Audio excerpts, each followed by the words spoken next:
Hello everyone. Hello everyone. This is the first session of the right wing with instructor Matthew McManus. I will read the description of the seminar, and after that, I will read the description of math, and then we can start. The seminar introduces students to the broader parameters of right wing thought. This includes discussions of some of its seminal figures, Burke, the Maistre, Hayek, and Nietzsche, alongside more modern movements like Yoram Hazony and the National Conservative Movement and post-liberal aristopopulists like Patrick Deneen. The seminar unpacks the through line between different right-wing thinkers in their commitment to hierarchy and the principle that there are recognizably superior persons and groups in society. It also situates right-wing intellectuals alongside contemporary developments like the rise of MAGA. Instructor McManus is a professor. Wait, I just have to load the description right now.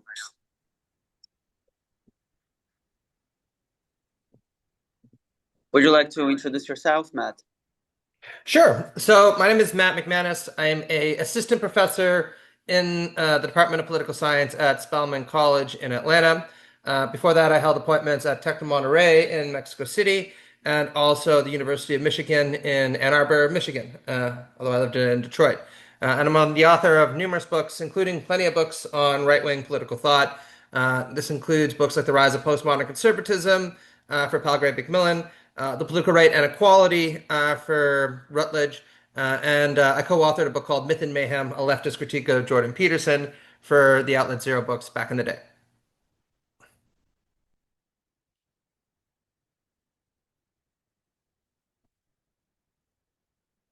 Okay, so Sorry?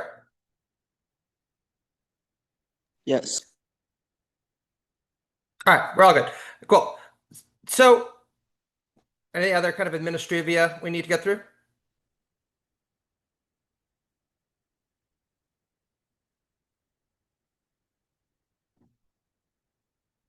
I'll take that as a no. Okay, so welcome everybody to this class on the right for the New Center. I'm very excited to be spending the next 4 weeks with you.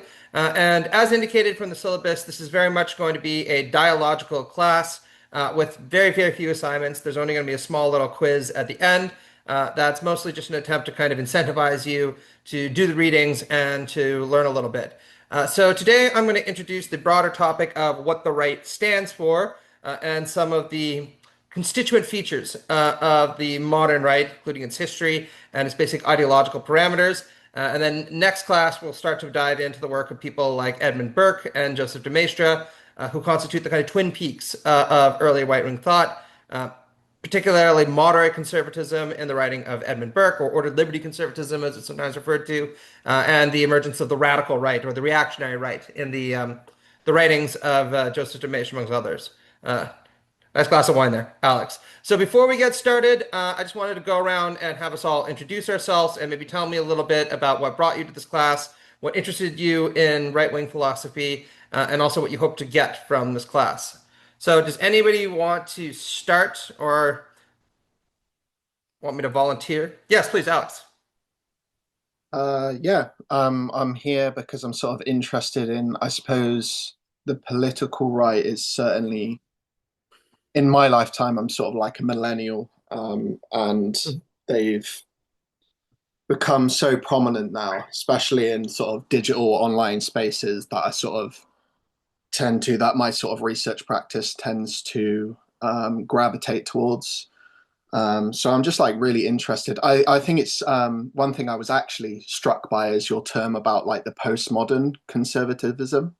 Mhm. And when I saw the rise of like Jordan Peterson, I found it so ironic that he found like he sort of had this real distaste for postmodernism, because I would listen to him and think, God, he sounds like a postmodern thinker in a way. So yeah, it's very scattershot and very broad, what has brought me here. Yeah, so. Absolutely. And we're not going to talk about Peterson for this class, but just to kind of gesture to his own intellectual genealogy, that's not entirely a coincidence, right? A lot of the figures that he drew upon for his oeuvre, like Nietzsche, like Heidegger, many of the American pragmatists, obviously Carl Jung, also had an influence on various post-structuralist authors, albeit, in a very different kind of way. Okay, thank you very much for that introduction, Alex. Anybody want to go next? I see a hand. Yes, Dimitri. I hope I pronounced that right. Yes, so one of my main reasons to join this class is that I'm from India and there is Welcome. the right wing government is on a rise right now. So I really wanted to engage in a more critical, engage with the whole aspect of fascism and the right wing in a more critical way. And it would also help my future research project, which revolves around a religious community and how the recent political developments might be one of the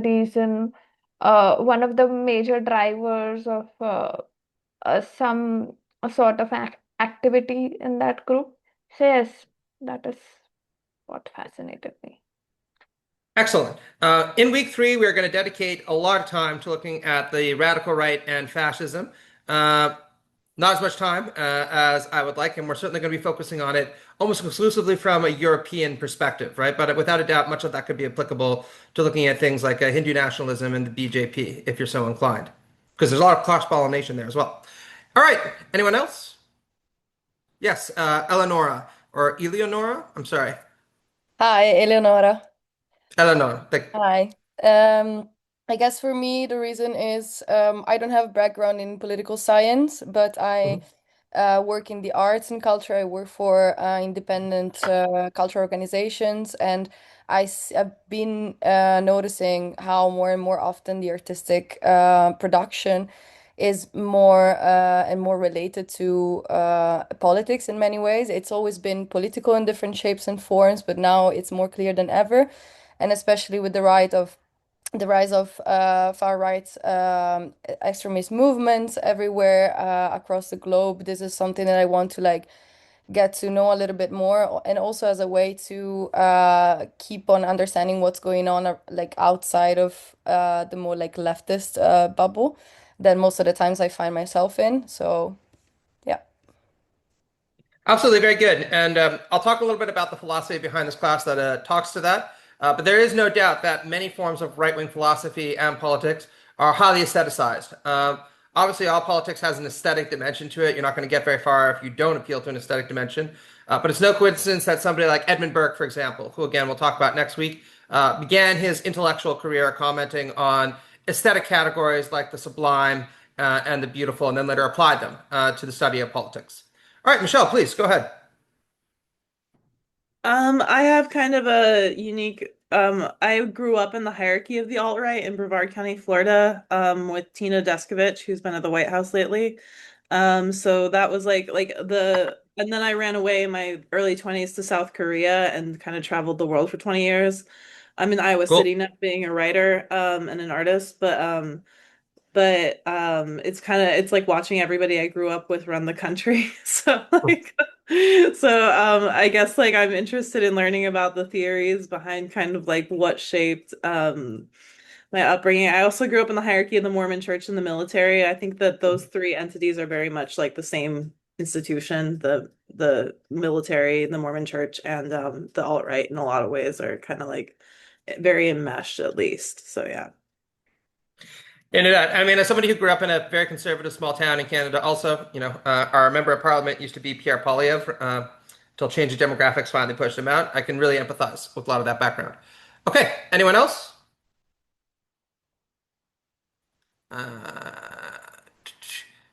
Yes, please, Nancy, go ahead. Hi, sorry, I just have my camera off because I'm still in travel. I wanted to say that I am taking this seminar because I'm preparing for my PhD, probably next year. Congratulations. And I'm still in the process of ideation and getting to my question, but I'm broadly interested in how media affect basically and the neoliberal precarity have shaped the rise and also the durability of majoritarian politics in India since 2014. So I feel like I might get some new concepts here or also strengthen my work so far, which I'm developing. Excellent. Very good. And welcome. And congratulations on starting your advanced degree. Thank you. All right. Who's next? Yes, I think that's Amab. And again, apologies if I didn't. Arnab, excuse me, please.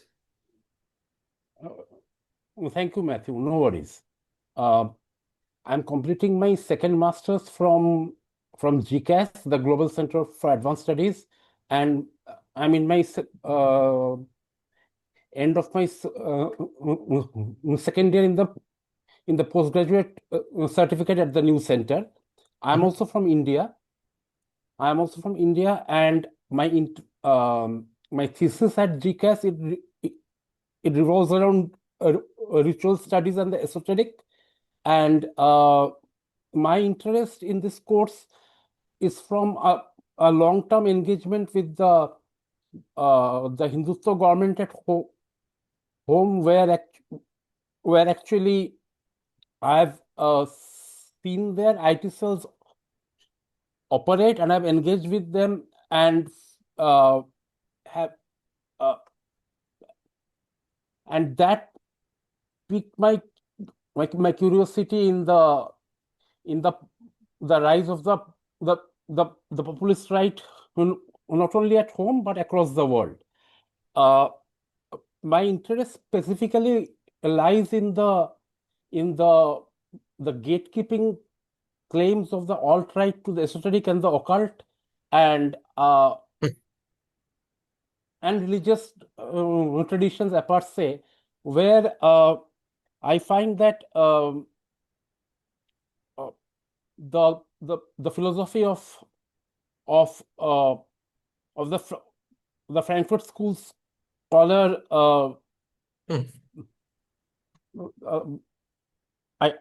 I can't remember his name at the moment, but his philosophy was about reclaiming the religious imagery and the traditions from the far right, of like from the Nazis. So he has a 3-volume work on the on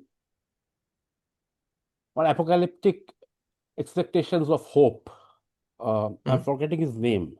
So I'll leave it at that. So that's it. Okay, very good. Thank you. Certainly a very interesting and very kind of engaging and unique approach to the subject matter. All right, who's next? I see Santiago, please. Hello, well, I am from Mexico, and the reason to be in this seminar was to learn more about the right in the United States, so I can identify some practices that right here in Mexico can use, especially with the protest Christianity, no? So that's the reason. Excellent. Viva Mexico. All right. Next. Hi, I'm Bianca. I study history, but I also have a background in arts in Germany. So I have a lot to do with Germany's National Socialists, right wings.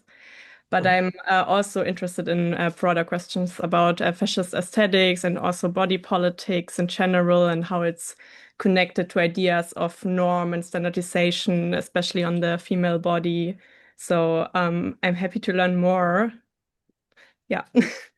Fantastic. Welcome. And yes, we are going to be talking quite a bit about Nazism and, of course, Italian fascism.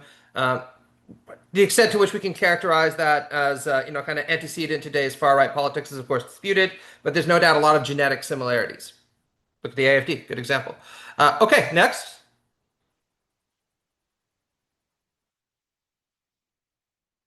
Anyone else need to introduce themselves? See, there are a few of us who haven't. Yes, please, Angelica.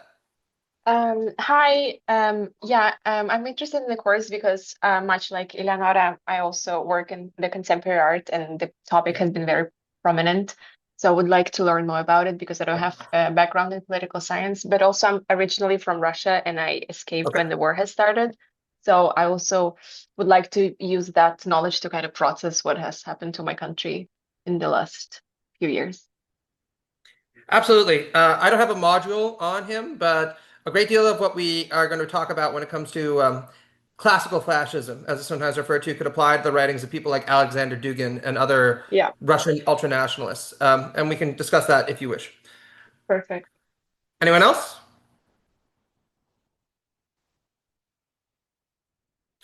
Anyone? I see there are a few people who haven't introduced themselves yet. Well, yes, Leonardo, please.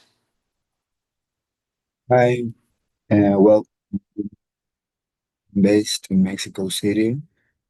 Um, I was raised in Colombia, Mhm. but I've been living here again uh, like 6 years now.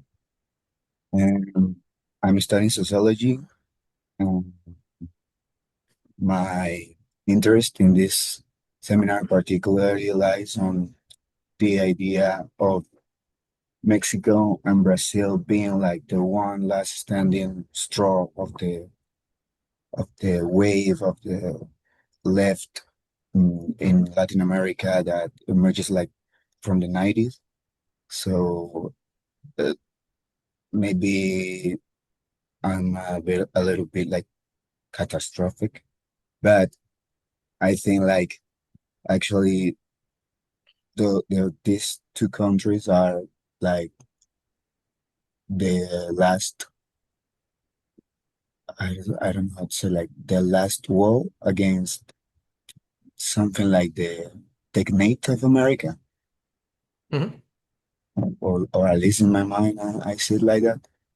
So um, I I have seen that maybe there's a lack of interest in this phenomenon that is like very unique to America. I mean, to the United States of America, Mhm.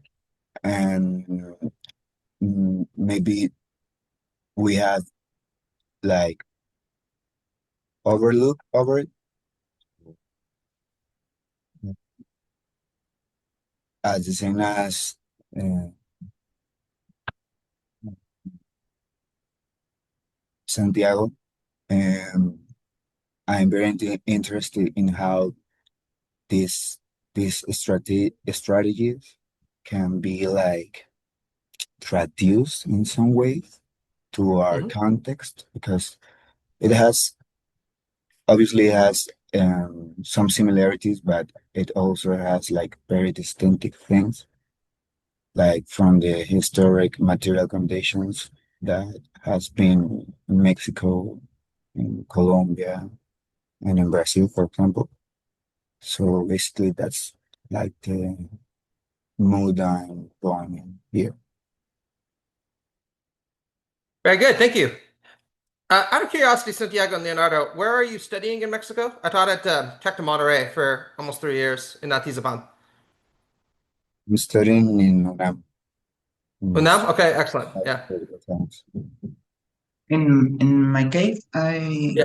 I made a master in the CIESAS. It's a anthropological center from the government, Right, right. and at UNAM too in Okay. the bachelor. Okay, very cool. Yeah, my wife did her master's at Unam. I always wanted to teach a class there, but never had the opportunity. Cool. Anyone else still need to introduce themselves? Don't be shy.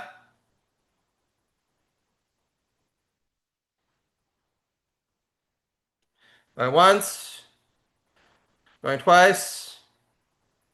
Okay, so we'll get started. And if anyone hasn't introduced himself, feel free to chime in later, or you can say hi afterwards, whatever you like. The one thing that I would ask, if this is possible for you, and it's not a requirement, but it will definitely make this a better class, is if you could turn on your cameras for the duration of our classes. I would appreciate that, just because it's a little bit easier to teach, not feeling like I'm speaking into a black void. And also, it'll give you a chance to know your colleagues a little bit better. So again, no obligation, but definitely I would appreciate it if you could put your cameras on to the extent that that's possible. Make sense? Cool. Thank you very much for those of you who did. Okay, so just a couple of important kind of housework things before we dive in to the content of the material. As you know, there's going to be 4 classes, each running for about 2.5 hours on the topic of the political right. By and large, these are going to be a combination of me speaking and the rest of us dialoguing, right? So this isn't going to be a monologue. Every now and then I'm going to stop, we'll discuss the subject matters, and I encourage you to weigh in with examples from your own countries, parallels that you'd like to draw, all those kinds of things, because the reality is that the political right is a vast and global ideology, and really we're just looking very narrowly at a couple of right-wing thinkers, can barely even scratch the surface of it, right? So there's a lot of ways that we can extend what we're looking at to look at the right in Mexico, Brazil, Chile, Argentina, India, you name it, right? The other thing that I really want to stress, who here again, can you raise your hand, is coming at this from a background in critical theory? I remember a few of you mentioned that. Yeah, most of you, a few of you. Who here is looking at the right from a broadly left-wing perspective, or identifies as being on the left? Raise your hand.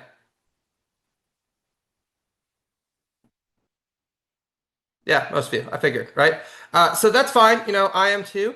But I do want to stress that we are going to be looking at what these thinkers themselves thought about the world, right? So for those of you who are interested in Adorno's critique or something like the critical theory critique of fascism, or the postmodern critique of neoliberalism, or sorry, the Marxist critique of postmodern neoliberalism. There's going to be a bit of this, but this is going to be very much a kind of straightforward introduction to this is what right-wingers think, this is how they've defended their positions, right? And in terms of critically interrogating the material conditions or interests that lead to the emergence of right-wing factions, right-wing interests, we're going to bracket that for now, not because it's unimportant, but just because I really want us to understand how these people conceive of themselves and why they argue for what they do. Does that distinction make clear? Is that distinction clear for everyone? Yeah. And similarly and relatedly, I want us to do our best to the extent possible to be charitable to these figures, right? I'm guessing because of our political orientation, many of us are going to be inclined to thinking that they're just defending these positions for ideological reasons, or clearly they're mistaken, or various kind of class positions are what's responsible for them thinking the way they are. All of that is, of course, legitimate as an accusation to make. But before we leap to those accusations, I want to try to think through why they feel that their positions are justified and understand the rationales behind them. Okay, makes sense?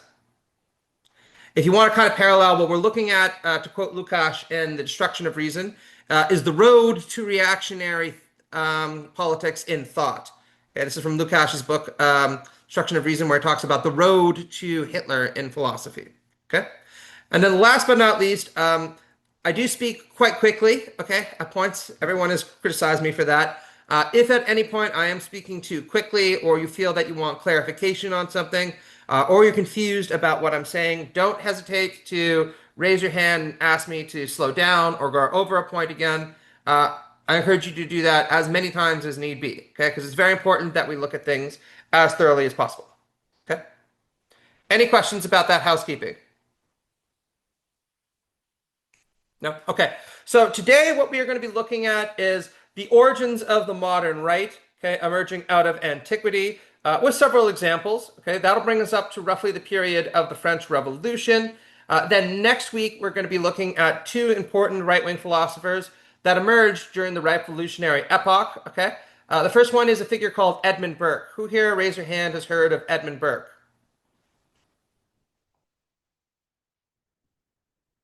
No one here has heard of Edmund Burke? Okay. Yeah, one person. Okay. Anybody here know who Joseph de Maistre is? Joseph de Maistre? Okay. No reason that you should. Okay. We're going to introduce the two of them because they are very important figures on the intellectual right. Edmund Burke is often taken to be the most important moderate conservative author, right? Defends a non-extreme version of right-wing philosophy in contrast to, as he understands it, the revolutionary ambitions of the Jacobins. Joseph de Maistre, by contrast, is usually seen as being the godfather of fascism, as Isaiah Berlin once put it, or sometimes the founder of the radical or extreme right. And we'll see why, right? He was also a figure who emerged in the revolutionary epoch, but adopts a lot more extreme positions compared to Burke in terms of what do you think is necessary to roll back the revolutionary and left-wing epoch. Then the week after that, we are going to be looking at Nietzsche, probably the most important radical right-wing thought philosopher or extreme right philosopher, before diving into classical fascism, okay? Specifically focusing on Italian fascism and especially Nazism and its intellectual and ideological permutations, okay? And we're also going to be looking at some of the literature on fascism pioneered by people like Roger Griffin at the University of Warwick, I believe, or no, Oxford Brookes, excuse me, is where he wrote out of, okay? And again, this is going to be an attempt to adopt a methodologically empathetic standpoint towards fascists. And what I mean by methodological empathy is we're going to try to understand fascism as a distinct ideology and grasp why its defenders and why its exponents held the positions that they did. That's obviously not to endorse what they said. Fascism is a very evil ideology. We can talk about it. But before we get into why it's bad, we need to understand what it is. Okay? And then the very last class, we are going to be looking at the contemporary right, okay, particularly focusing on the United States and the emergence of Trumpism. But we're not just going to be talking about the orange man and his kind of postmodern qualities. We're also going to be looking at different intellectual defenses of Trumpism or MAGA-aligned movements, including national conservatism in the writings of Yoram Hazony, post-liberalism in the writings of people like Adrian Vermeulen and Patrick Deneen. And we'll also look at the rise of the extreme or fascistic right in the United States and figures like Bronze Age pervert, or Lomez, and a handful of others. Okay, and then we're going to do the exam. So everyone's clear about the trajectory going forward. Any questions? Yes, Alex, please. You mentioned the exam. Are we able to do an essay instead? You can if you'd like, okay? But you and I will have to negotiate what the parameters of that are going to be, right? Because there's certain kind of expectations I have in terms of what kind of knowledge I want people to demonstrate. Make sense? Yeah, sure. I mean, if we could get what that would be, preferably before the next class, that would be great. Why don't you stay after the seminar and we'll discuss that together, okay? Yeah, that sounds good, yeah. Okay, sounds good. Anyone else? Questions?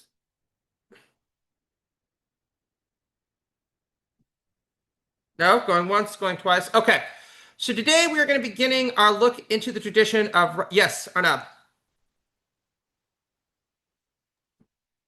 Professor, I had the same request as Alex, if possible. That's fine. Okay, why don't you both of you wait About then this. until after... That's fine. Yeah, why don't both of you wait then until after the semester, the session, and we will discuss the parameters of your essay together. Okay? Sure, Professor. Thank you. You're very welcome. Okay.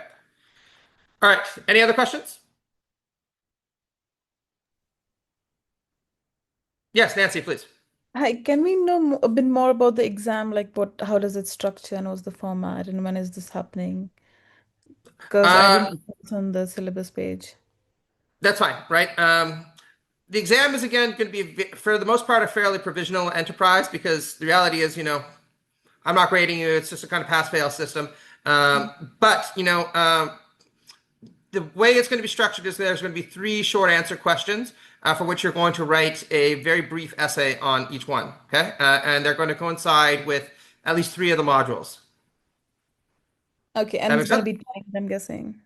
Or Sorry? how is it going to be timed, or how is it? Or do we Yes, submit? it is going to be timed. But what's probably going to end up happening, I'm not exactly sure of the logistics of this yet, is you'll have a 24-hour period to write it. And then within that 24-hour period, you'll have 2 hours to complete it. Okay, thank you. Make sense? Yeah, thank you. That's what I anticipate. If there's any kind of changes to that, I will let you know next week. Okay, thank you. Any other questions? You're very welcome. Any other questions? Yeah, good. Okay, and again, I just want to mention at various points in the course of this lecture, I'm going to pause and we're going to discuss the subject matter. Okay, so be prepared for that. And I encourage you very strongly to participate because believe me, you'll get a lot more out of this than just listening to me talk. And this will also be a way for you to try to connect what we're talking about to your own interests, countries, specific conservative traditions, you name it. Okay. So the modern political right is amongst the most ideologically diverse of political traditions, and even in its early modern form, it's hard to summarize. In many ways, the political right is a far more ideologically diverse place than the political left, although we can question whether or not that is a positive sign. Okay? And of course, defining the political right has become a far more urgent task, as many forms of right and extreme right doctrine have become increasingly ascendant politically, which means defining its contours is an increasingly urgent political task, right? And it's one I think that is particularly vexing for many people on the left, since most people on the left only tend to define right-wing thought by what interests it is intended to serve, or even what it opposes to. When you see terms like reactionary thrown around, what does reactionary connote to a lot of people? What does it mean to be a reactionary? A useful term, but when we have to handle with caution. Arnab? It's about popularizing and maintaining the racist or misogynist or exclusionary ideas of past religions and traditions in the present moment, albeit politically. Okay, so it's about upholding racist, misogynistic, and exclusionary forms of tradition. Is that right? Yes, absolutely was. Okay. Anyone else? Reactionary? What's the root word of reactionary? In English, at least. Yeah, Santiago. I think it also uses they are not feared to use the force. I guess that violence it's important for reactionary. It can be, without a doubt, right? But of course, violence is very prominent on the political left as well, right? You know, the Marxist-Leninist tradition is saturated with calls for a revolution, as is the liberal tradition, I should add, if you go back to the 18th and even 19th centuries. Anyone else? Just reacting and criticizing progressive reforms, like. That's exactly right, Alex, right? So when we characterize people as reactionaries, typically on the left, what we're implying is that they are reactive, right? That they don't have any kind of really independent agency or independent ideology. We on the left, or for that matter, even liberals, have an ideology, a set of principles or a vision for society. And conservatives, to quote William F. Buckley, just kind of stand in the way of that, yelling stop, right? Now, there is some truth to this view of people on the right as being reactive, responsive, et cetera, but it's a very narrow, and I should say even narcissistic way of understanding right-wing thought that I would strongly encourage you to move away from, because it implies that the left or liberals are the agents of history, right? We are the ones that have the vision for how things are going to go, and all that conservatism is a bunch of people who kind of thwart us every now and then for no good reasons, right? What we are going to be very clear on here is that people on the right, including reactionaries, do have a vision for what they think society ought to be. It's a very concrete vision, and it has very specific parameters that are oftentimes just as well defined as what we see on the political left. Now, that, of course, does not mean we need to agree with their vision. In fact, I think that much of the vision is repellent for the reasons that Arnab gave, right? It has many misogynistic, exclusionary, classist contours, right? But I want us to really get out of our head the idea that all the political right is a set of ideological justifications for class privilege or race privilege or misogyny or whatever, without any kind of further elaboration. Or worse, that all the political right is a collection of instincts that kind of oppose change and oppose progressive views for reasons that even they themselves can't define. Okay? Make sense? All right. So the terms left and right, as you know, they're not very ancient origins in the French Revolution. Okay, those who wanted a transition to a more Republican system of government tended to sit on the left in the National Assembly, and those who supported the monarchy and the aristocracy in the midst of the French Revolution typically sat on the right. Okay, very simply, right? That's where these terms have their origins. But as you might be intimating, that doesn't really tell us much about what it means to be on the left or the right, not least because the French Revolution is now long gone, right? But also because, of course, since then, these terms have been used to justify a huge variety of different positions, right? You can be on the left or be called on the left if you are a Kamala Harris supporter, right? Or if you support the Congress Party in India, for example, even though many leftists, especially Marxists, might take great issue with that, right? By contrast, classical liberals have been characterized as being on the right, including fairly moderate classical liberals, and of course extremists like fascists have also been characterized as being on the right. So the very plurality in the use of these terms makes it very hard to kind of pin down exactly what we're getting at when we use them. Okay? And adding to the difficulty is the fact that very often our use of the terms left and right to apply to specific groups can be mutually exclusionary, right? To many fascists or self-described conservatives, if you're a classical liberal, where do you belong on the political spectrum, do you think?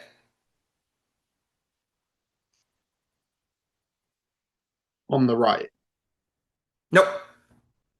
If you're Patrick Deneen or Martin Heidegger, you're a classical liberal, where do you belong? Very far to the left, right? You're an Enlightenment humanist doctrine. You believe in human equality. You believe in rights for all. Very clearly, you're supporting the woke agenda, right? But to your point, Alex, right? If you are a Marxist, where would classical liberals typically be situated?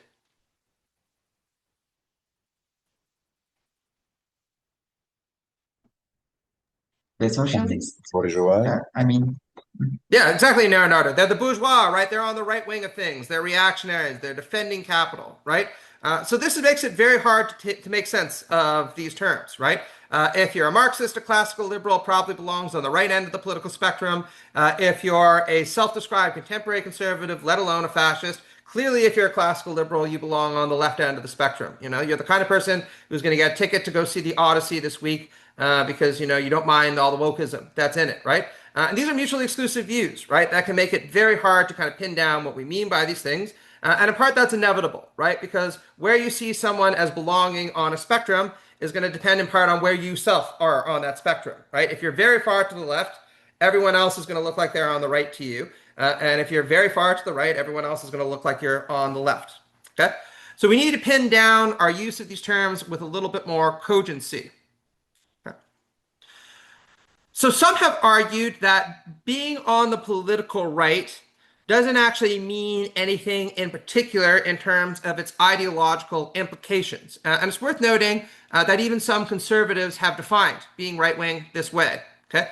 From their perspective, being on the political right is an attitude or an outlook rather than a considered philosophy or ideology. Okay? And this is a position that has been argued for by people like Edmund Burke, Russell Kirk, Lord Patrick Deneen, and many other luminaries of the conservative movement, and even some critics of conservatism like Ian Shapiro. Okay? So, put very simply, this argument holds that being on the political right means nothing more than having a certain attitude or posture towards society.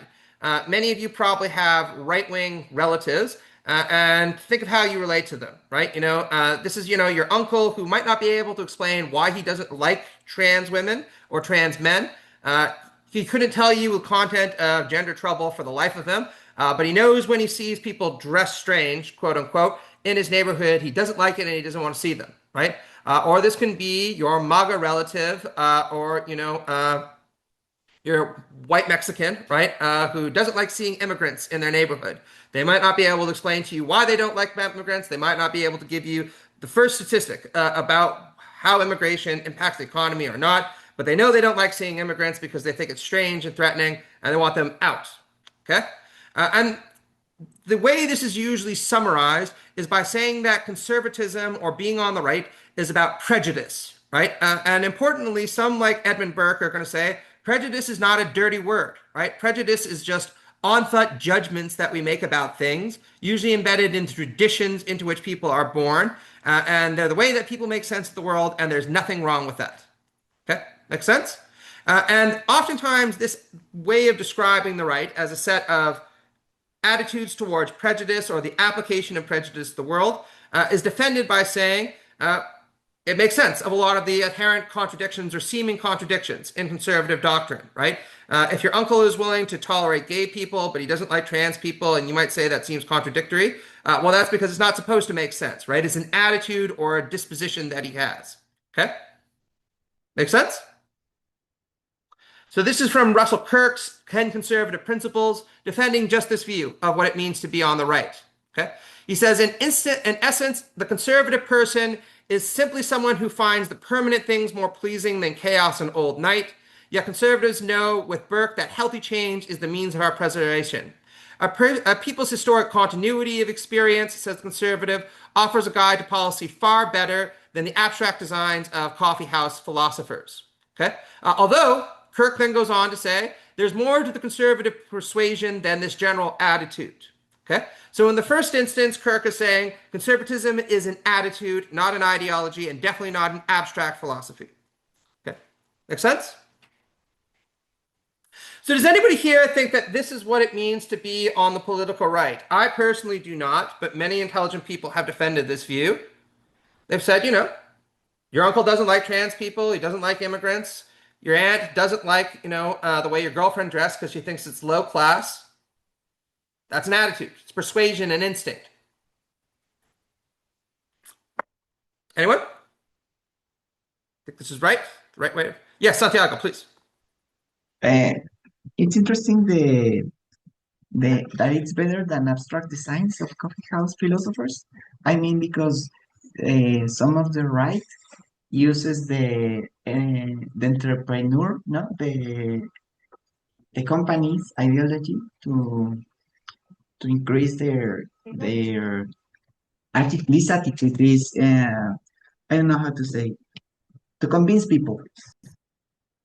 Without a doubt, right? And people have pointed this out for a long time, right? That conservatives will often seem to be wary of abstract visions for the future, at least those articulated by some, while, as we'll see, being very comfortable with visions of the future articulated by others. Entrepreneurs, people in positions of authority, Elon Musk, right? Okay, good. Anyone else who here thinks that conservatism or being on the right, it's not an abstract ideology, it's not a philosophy, it's not an abstract system of thought based in principles, it's an attitude or a prejudice, an instinct?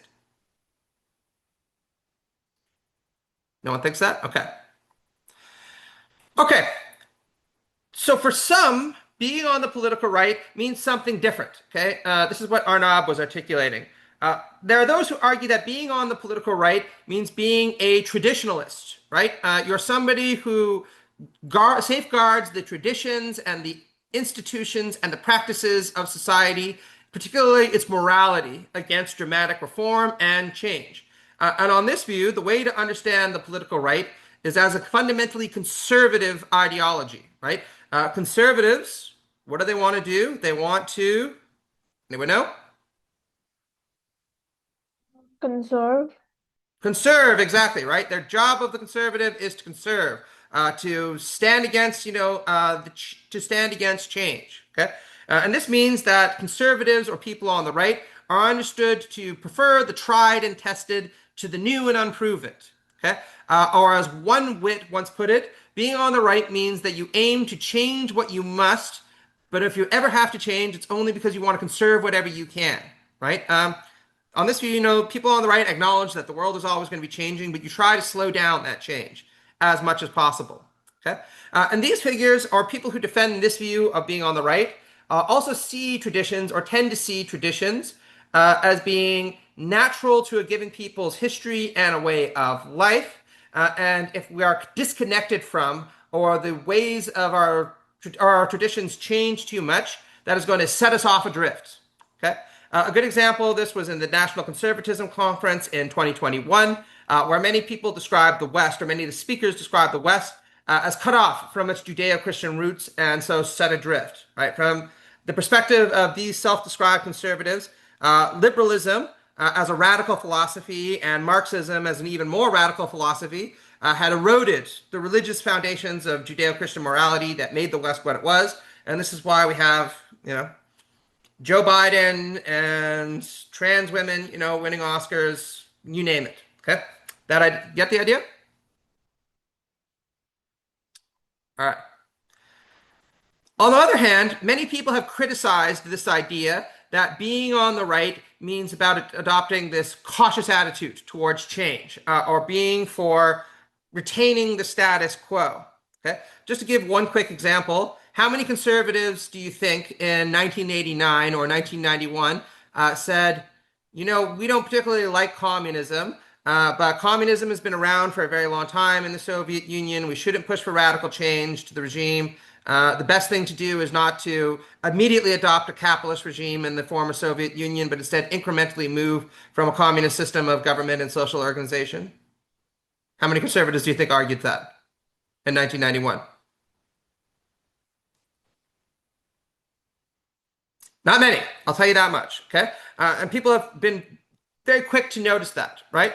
So certainly some people on the political right fall into the paradigm of arguing for a cautious and incrementalist approach to change, as we'll see figures like Edmund Burke tend to embody and defend this philosophy to a certain degree, okay? But many have pointed out that this idea that conservatives don't like change seems very hard to square with the fact that many self-described conservatives, and definitely many people on the right, seem to be vigorous proponents of change, right? They really want to shake up the country and remake it in their own image, right? Right-wing politicians like Ronald Reagan, Margaret Thatcher, Donald Trump, Modi, and many others have in fact promised radical and even counter-revolutionary transformations in their country. And that's to say nothing about self-consciously revolutionary movements like fascism, right? Which intended to completely change the way society operated.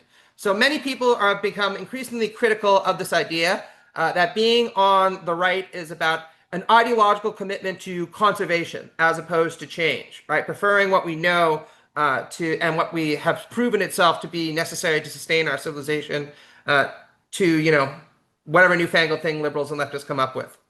Okay, does that make sense? Anybody here studied Ronald Reagan? Who is Ronald Reagan? Anyone know? Who is Ronald Reagan?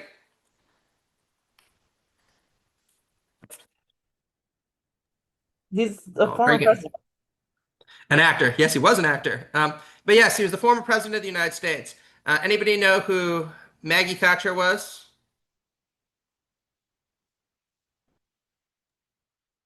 Former Prime Minister of the United Kingdom. Exactly. She was the former Prime Minister of the United Kingdom. So Ronald Reagan used to famously quote the arch-revolutionary philosopher Thomas Paine. And Ronald Reagan used to say about his program that we have it in our power to begin the world anew, right? And in a 1981 interview, Margaret Thatcher used to say that her intention was not just to change the economy of the United Kingdom. She wanted to change the soul of the nation. And she said economics is just the means to enact her revolution, right? And so people have pointed out that these kinds of attitudes, right? We have it in our power to begin the world anew. We have it in our power to remake the soul of the nation are very hard to square with the idea that these self-conscious conservatives, all they want to do is conserve and maintain. Okay, make sense? So this is from Glenn Elmers. Anybody know who Glenn Elmers is? So Glenn Elmers is a member of the Claremont Institute, which is a pretty hard right institute in the United States. In his essay, Conservatism is No Longer Enough. And dispositions or arguments like Elmers are one of the reasons why people increasingly are pushing back on the idea that being on the right is about not wanting change, right? You just want things to stay the same. So in his 2021 essay, Conservatism is No Longer Enough, written after Joe Biden was elected, Elmers has this to say: the conservative movement still matters because if the defenders of America continue to squabble amongst themselves, the victory of progressive tyranny will be assured. See you in the gulag. On the off chance that we can avoid that fate, it will only be if the shrinking number of Americans, and he means real Americans here, so-called, unite and work together. But we can't simply mandate that conservatives set aside their differences, no matter how urgent it is that they do so. So my goal here is to show why we must all unite around and this is italicized by him, one authentic America, the only one which transcends all the fictional navel-gazing and pointless conservababble. So Elmer's here is being quite critical of who? When he's talking about conservababble. He's a right-wing figure who is being very critical of who?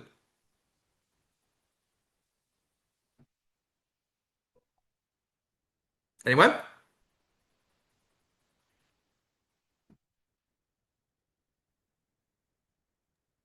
Other conservatives, I guess? Not other conservatives, although you're absolutely right.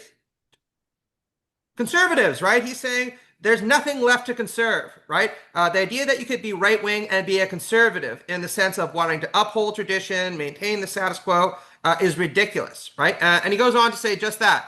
Practically speaking, there's almost nothing left to conserve, at least what he considers worth conserving. What is actually required now is a recovery or even a refounding, right? A revolutionary transformation in the state of America as it was long and originally understood, but which now exists only in the hearts and minds of a minority of citizens. Right? So Elmer's here, a very important figure for a long time in the American conservative movement, saying conservatism is useless, right? We're not in the business of conserving anymore. He even describes these efforts to talk about conservation as conservababble, making fun of it, right? What's needed now is radical change, the same way that Margaret Thatcher thought radical change was needed, or Modi thinks radical change is needed, and certainly Bolsonaro thought radical change was needed. Okay, make sense? So this is what leads us to the definition of the political right that I am going to give us, and that is going to be the kind of operative way that we're going to look at the right going forward. Okay. Again, I want to point out there are other ways of looking at the right and other ways of defining the right, but this is the one that I think is the correct view. Okay, or at least the one that makes the most sense out of what unifies all these different right-wing factions. Okay, so I follow F.A. Hayek. Anybody know who F.A. Hayek is?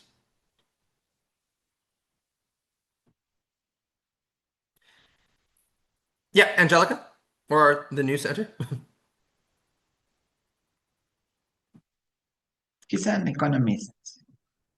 That's right, an economist and a political thinker. Okay, self-identified classical liberal, although many would now label him a neoliberal. Anyone know who Corey Robin is? So Corey Robin is an important democratic socialist, okay, author of a very good book called The Reactionary Mind that I'd encourage you all to read if you look at it. It's a socialist critique of right-wing philosophy. But both Hayek and Robin, on very different ends of the political spectrum, think this is what is key to being on the right. Being on the right means supporting inequality through the maintenance or, and this is very important, the establishment of social hierarchies, authorities, and chains of deference, right? Now, oftentimes, what supporting inequality and hierarchy means is adopting a conservative attitude, right? Where people on the right will say, the existing hierarchies and chains of authority in society need to be upheld against left-wing assault, right? And you see this, for example, in the 20th century when various feminist movements started to emerge, right? Where people would say, what we need to do is hold on to this traditional view of gender relations. You saw that when socialist movements emerged in the 19th century, where conservatives would say, we need to uphold and defend private property and the capitalist mode of production against this new insurgent threat. And you see this in the French Revolution, right, where conservatives argued that these liberal reformers who wanted a Republican system of government were out to lunch. Right? What was needed was upholding the ancien regimes and the aristocratic governments. So there's plenty of times where people on the right will adopt this conservative, defensive, or if you want to prefer, reactionary position. But that needn't always be the case. And we see this very clearly in the example of Elmer's. Because when people on the political right feel that current structures are elites, are incapable of maintaining what they view the proper hierarchy to be, or that the political left has already gained too much ground, or even that the contemporary elites and institutions have been built by the left, what do you think people on the right are going to do? If they say contemporary hierarchies are dominated by the left or contemporary culture is saturated with left-wing views, everyone is woke now. What? Oh, sorry. Anyone? What do you think they're going to do?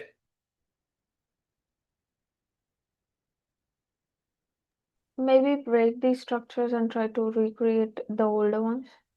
Exactly, right? They're going to do exactly what Elmer says, right? They're going to say conservatism is no longer enough. We're not in the business of conserving any longer because there's nothing left to conserve. What we need is radical change, either to rebuild the hierarchies that the left has destroyed, that need to be kind of reconstituted, or as we'll see in the case of fascists and sometimes Nietzscheans, they're going to say we need new hierarchies, new forms of social organization that are not going to be as subject to dissolution, right? That are going to be stronger, more authoritarian or more authoritative, and that cannot be get rid of, okay? So in instances where, to quote Robin, people on the right feel that the left or liberals have been in the driver's seat for too long, then they're not going to adopt this conservative disposition. They're going to say that we need a counter-revolution, right? A revolution of the right in order to remake society and rebuild or constitute new hierarchies that are important. Okay. So this is from F.A. Hayek's Why I Am Not a Conservative, right? Hayek, again, identified as a classical liberal or right-wing liberal. I think he articulates this point very well. He says the conservative position, and I think we can extend this to the broader right, rests on the belief that in any society there are recognizable superior persons, or recognizably, excuse me, superior persons, whose inherited standards and values and position ought to be protected and who should have a greater influence on public affairs than others. Okay? And I want to point out that the different ways in which this can express itself are vast, right? And this is why you see so many different versions of right-wing thought that can emerge, right? For some people on the political right, the recognizable superiors in society, or the primary recognizable superiors in society, ought to be men, right? And then you'll see people on the right adopt a very militantly anti-feminist perspective, right? The most natural and enduring hierarchy in society, the one upon which all other social institutions rests, is the family, and in particular, the patriarchal family, right? And it needs to be defended against feminist agitation. Contemporaneously, you've seen many versions of racist right-wing thought emerge or reemerge in some parts of the world. Who do you think they imagine? Or what do they imagine is the proper hierarchy that ought to be established in society?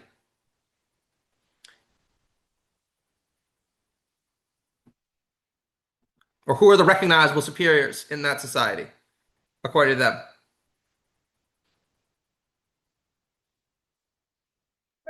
Cishet white men. That's exactly right. Now, not even necessarily men, right? There are plenty of people on the radical or white nationalist right now who are women, right? And in fact, it's a kind of growing phenomenon, right? So you'll assert that the recognizable superiors in society are whites. And it doesn't even necessarily have to be whites, right? For instance, in Imperial Japan, during its expansionistic phase, the Japanese used to construe Japan, or the Japanese, excuse me, as racially superior to other East Asians, which of course justified expansion against the Chinese and into Southeast Asia, and the subordination and even enslavement of those they considered to be genetically inferior. And there was a lot of fascist influence there, right? Or, of course, if you are a person who is very pro-capitalist and on the right, you're going to say that the proper social hierarchy is set by what? This would be somebody like, say, Ayn Rand, for example, or Ludwig von Mises, or the late Murray Rothbard. The market. Exactly, right? These people tend to conceive the market as a sorting mechanism where, the best of the cream of the crop, as it were, rise to the top through competition. This life or death struggle to kind of demonstrate your superiority. And the argument is that if you reach the summit of the market or you reach the summit of the capitalist mode of production, then you have earned your place there. And by contrast, of course, everyone who's at the bottom, who isn't rich, has also deserved their place there. Okay. Now, of course, these things can be intertwined, right? Many people who adopt a very pro-capitalist attitude historically have also been very comfortable with internalizing or justifying capitalism along racist lines, right? By speaking, for instance, about the inherent inferiority of certain groups in a capitalist society, rather than, say, the way Ayn Rand would sometimes talk about this, which is in terms of individuals, right? So you can say things like Mexicans are inherently inferior to white Americans. That's why they are not able to compete in the market as successfully as white Americans. That's why we want to keep them out of the country, right? Because they're only going to, what did Donald Trump once say? Poison the blood of the nation if we allow them in and deplete our competitive edge. Okay? So these things can be intertwined and combined in an enormous number of different ways, right? Good example of this would be religion, right? For many on the right who adopt a kind of ethno-chauvinist standpoint, the recognizable superiors in society are those who adopted the true religious outlook, right? Something very similar is happening in India right now if you think about things like Hindu nationalism, right? So there's just an indescribable variety of different ways that this idea of recognizable superiority can express itself in society. Okay, make sense? So any questions about this? Again, there are different ways of defining the right. This seems to be the one that is increasingly becoming the consensus view, and it's also the one I agree with, so that's what we're going to be adopting. Yes, Alex, please. Isn't there like a problem here though, where you talk about like hierarchies, like in some left-wing discourses now, like the people who are the most traumatized are like at the top of that hierarchy, and they get to sort of dictate to the others below that. Like, what would you say to that? You're talking about like this accusation that in leftist space there's a kind of what do they call it? A victim Olympics, you know, where if you can prove that you've been the most discriminated against, you now belong at the top of a kind of prestige hierarchy or a social hierarchy. Yeah, like you get sort of like more space to talk, or like you're like you need to be seen and heard, more so than others in that group. Okay, it's an interesting question, right? So the left, by and large, has always pushed for greater social and economic and political equality for different groups, right? And we'll talk very briefly about this, right? But you know, socialists argue that a society that is more equal in terms of the distribution of resources, or where everyone controls the means of production, or workers control the means of production, that'll be a better society, right? Feminists obviously argue that we'll be better off if men and women are treated by and large equally, right? But very few leftists have ever argued that we can do without any and all social hierarchies, right? There's an acknowledgement of, for instance, the fact that parents are probably going to maintain a certain degree of control over their children, right? Most leftists also, who are not anarchists, would argue that there are certain coercive functions that the state can assume over and against individuals in the state, even if that is contrary to their wishes, right? And these things are continuously negotiated. And the discourse around who should take priority in left-wing spaces or theory spaces is just an example of this ongoing negotiation. Now, what the right attitude to take is something I don't really want to get into here, right? Obviously, some people who adopt a kind of a standpoint epistemology are going to say victims might have a privileged insight into structures of power that we have reason to be critical of, and so we should prioritize hearing their voices. Okay, but others on the left have been very critical of this disposition. A good example of that would be Wendy Brown. Okay, anybody here who know who Wendy Brown is? So Wendy Brown, in her book States of Injury, especially in the book Wounded Attachments, points out very often the people who are the most hierarchical and the most prone to giving into reactionary and violent impulses are who in a society?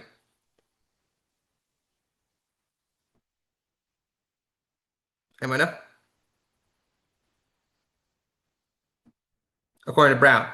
Victims, right? She says, you know, if you were to go to Germany in the 1920s, many Germans who are supporting the Nazi Party would say, we've been victimized by European aggression. Our economy has been shattered. There are people who have taken away our land and our rights and our sovereignty. And of course, you know, the response of many middle class and even lower middle class Germans was to support the Nazi Party as a way of sticking it against their perceived aggressors, right? Or think about, you know, in many post-colonial states like Rwanda, right? Sometimes people who are the very real victims of colonial oppression can respond to that by victimizing others in turn, right? So Brown's point is to be critical of this kind of standpoint position, which says that victims have a kind of privileged moral insight into how structures of power operate and how to eliminate them. And again, I don't want to arbitrate this dispute. There are many different sides to it, but needless to say, how to realize the egalitarian instinct is something that is, or the egalitarian ideal is something that we are always wrestling with. But does that answer your question? Yeah, I mean, even reducing that even more, though, I mean, does the sort of dictatorship of the proletariat establish a hierarchy as well? Some people would say so, right? I mean, that was the major criticism of many anarchists in the 19th century towards Marxism and then later on to Marxist-Leninism, right? That there's no reason to understand that or to feel that the proletariat occupies a special position in the arc of history or has a special role to play in the arc of history, let alone that if you allow the proletariat, even if it is the major class in society, the majority of class in society, into power, that they're necessarily going to remake society in a communist or socialist direction rather than just maintaining power for themselves, right? Again, if you're a Marxist, there are all kinds of sophisticated responses to this, and some Marxists have even conceded the point and moved away from an emphasis on the proletariat as the kind of agent of history. But again, I don't want to dedicate too much time to that. Okay. Anyone else? Coming back to the original question, any questions about this definition of the right as being committed to a defense of inequality and hierarchy in society, or the Constitution? Please go ahead. So, like, if we're like, from what I understand about developmental psychology and such, like, the root of all entitlement is a sense of victimhood. And that victimhood can be justified, and there are healthy entitlements, like I'm entitled to my body not being destroyed. You know what I mean? Like I'm entitled. Like there are healthy entitlements, and like I guess like what I'm seeing in the right is just as much a sense of victimhood as like people who may have an entitlement to feel victim. Their victimhood is like I pay taxes, therefore like I'm a victim of the system, and like you know what I mean? Like that's the narrative I'm hearing from them. And so I just think that like I'm wondering if like everybody, whether they're a victim or they're not a victim in any kind of like violent crime or systemic oppression, is always just kind of in a negotiation with their powerlessness. And like how people are just always constantly negotiating that with like on the micro and the macro level. And like I don't know, like that's just what I'm thinking. But I just think that like this idea that like entitlement is such a right-wing word, is like entitlement. Like people are entitled to like, food stamps or things like that. And like but I just think that maybe like entitlement needs a rebrand, because a lot of entitlements are just like human rights. I absolutely agree with that latter point. But that's a great question, right? So just to kind of briefly summarize your question, you're saying it seems odd that many people on the right seem just as capable of framing themselves as victims as anyone else, which seems odd given their emphasis on hierarchy, inequality, etc. Is that right? Yeah, and I guess like maybe they are. Like maybe everybody is a victim of capitalism on some level. You know what I mean? Like maybe not to the same degree, but maybe like on some level, like we're living in such an unequal society that like maybe they genuinely are. I mean, like we've only really started to grapple with that with like the men's quote unquote loneliness epidemic, and how like yeah. Like, does that make sense? Like, you're also a victim of the patriarchy. Like you have to go to war. I don't have to go to war. You know what I mean? Like you have to like if we're following the patriarchal rules, you have to support a family all on your own. You know what I mean? Like I think that like that's also like not fun. That doesn't sound fun to me. You know what I mean? Like, and so I guess like I don't know, like I just think that we're all in this like constant negotiation with our own like our own sense of entitlement, I guess. Like, but yeah. Okay. I think that there's a lot there, right? What I would push back on a little bit is this idea that the people who are defending misogyny are nonetheless understand themselves as victims of misogyny, or the people who might be victimized by capitalism and yet defend it are nonetheless victims of capitalism. All that may be true, but that's not the way that many people on the right would understand their own victimhood. And before we get into the question of whether or not they should change their mind, I want us to kind of grasp this, right? So let's just dwell on this point for a few seconds, right? Some of you might know Does anybody here know who Ayn Rand is? Yeah. Yeah. So Ayn Rand in the 1950s published a seminal essay. This is in the midst of the civil rights movement, whose language she adopted. And she said there's one group in the United States more than any other that is being victimized right now, that is constantly targeted with slurs and reprobation, and who deserve our greatest sympathy. Anybody know who Rand said was the greatest victims in American society circa the 1950s? In her seminal essay. The capitalists? That's right, businessmen and the rich. She says businessmen and the rich can't get a break in the 1950s. Everyone wants to target them. Everybody says that they're corrupt. Despite the fact that they contribute so much and ask for so little from us, everyone wants to tear them down a little bit. They're the chief victims of society, right? And many contemporary people in the manosphere articulate a very similar narrative, describing men as the victims of feminism, right? Feminism has torn asunder, okay, all the kind of fragile bonds that held society together and left men alienated, unhappy, undersexed, you name it, okay? But just to kind of clarify, they don't understand their victimization the way that you might have articulated it, Michelle. But I think that they are victims in a certain sense, okay? And this is something that I really want us to understand. So this is a point that Nietzsche makes in The Genealogy of Morals, and that Wendy Brown later articulates. Both of them point out that there is a very real sense in which if you are part of a privileged group, you are being victimized by the left. If you are a man, you are being victimized in some senses by feminists. If you are rich, you are being victimized in some senses by socialists, because they have something that they want to take away, because you have something that these groups want to take away from you, which is what? More human rights. Not quite. If you're a man in a patriarchal society, I mean, definitely that's what these groups want from you, but let's understand it from their perspective. If you're rich, what do socialists want to take away from you? Your wealth. Yeah, your money and your class Entitlement. position, right? They Absolutely. want to take away your money and your class position. That's something that people can be very attached to. If you are a man and women come demanding their rights, as I think they should, you might very well understand something is being taken away from you, which is your status as the patriarch in your own family, right? If you belong to a dominant racial group, so-called, in a society, what's being taken away from you by demands for racial equality? It's your sense of status, your sense of being a better to the people that you can look down on, right?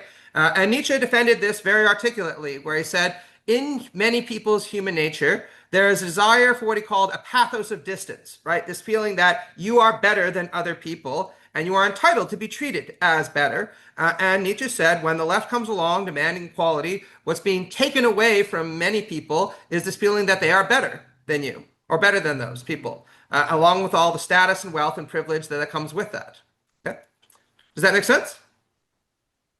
It does. I think that I would argue as a developmental psychologist, study of behavior analytics, that entitlement makes that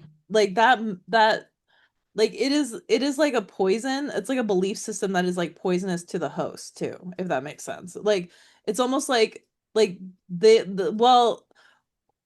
it's I don't know how to describe it, but it's like predation in humans is good for no humans, because we don't have any other apex predators. You know what I mean? It's we don't have we don't have any equalizing force for us, and so we just I just think that when people start to behave as if they're a different species than other people, it fucks with their mood. They get depressed. They the white people are sad in America, at astronomical rates, you know what I mean? And that might be a diagnosis thing where they're just getting diagnosed more because they're getting more healthcare.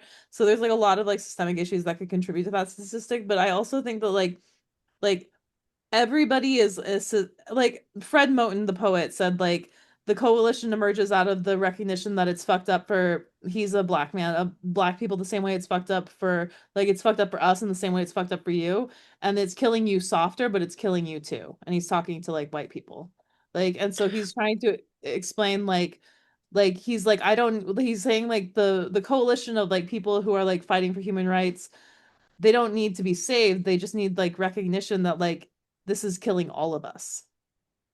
Without a doubt, right? I mean, many of the most sharp critics from the left of the right have made exactly that kind of point. A good example of this would be James Baldwin, right, with his critique of racism and kind of racial hatred in the 1950s.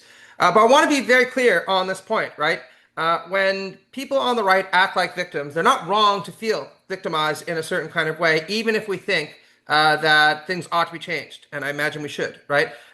If you are a man encountering feminism for the first time, you are very likely going to perceive feminism as a threat to patriarchal superiority, right? And something is going to be felt to be taken away from you, namely the feeling that you are better than women and that you are entitled to tell your wife and your daughter and your sister what to do, right? If you are rich and you see socialism, you're quite naturally going to feel that this is a threat to me. These people are trying to make me a victim by taking away my wealth, my status, my power, etc., all the things that I earned, allegedly. This is the point of Rand's essay, right? If you are a white man in the South in the 1950s, you will probably treat pushes for segregation as a threat to your inherently volkish and genetic superiority and the status you enjoy from that, right? So the point that Nietzsche and Brown is making is that there is a deep-rooted and long-standing history of the right feeling like they are victims of the left, but that's not because they think that they are having, or because they're denying rights to people. It's because they feel that those people don't deserve the same rights that they do. And asking them to give those rights to other people that are their inferiors is understood to be a threat to them. Okay? Make sense? And of course, this is a very human thing. This is one of the points that Domenico Lacerdo makes in his excellent book on Nietzsche, where he says, let's put it this way. If you're on the left promises you what? Fundamentally. Norberto Bobbio made the same point. What do people on the left promise you?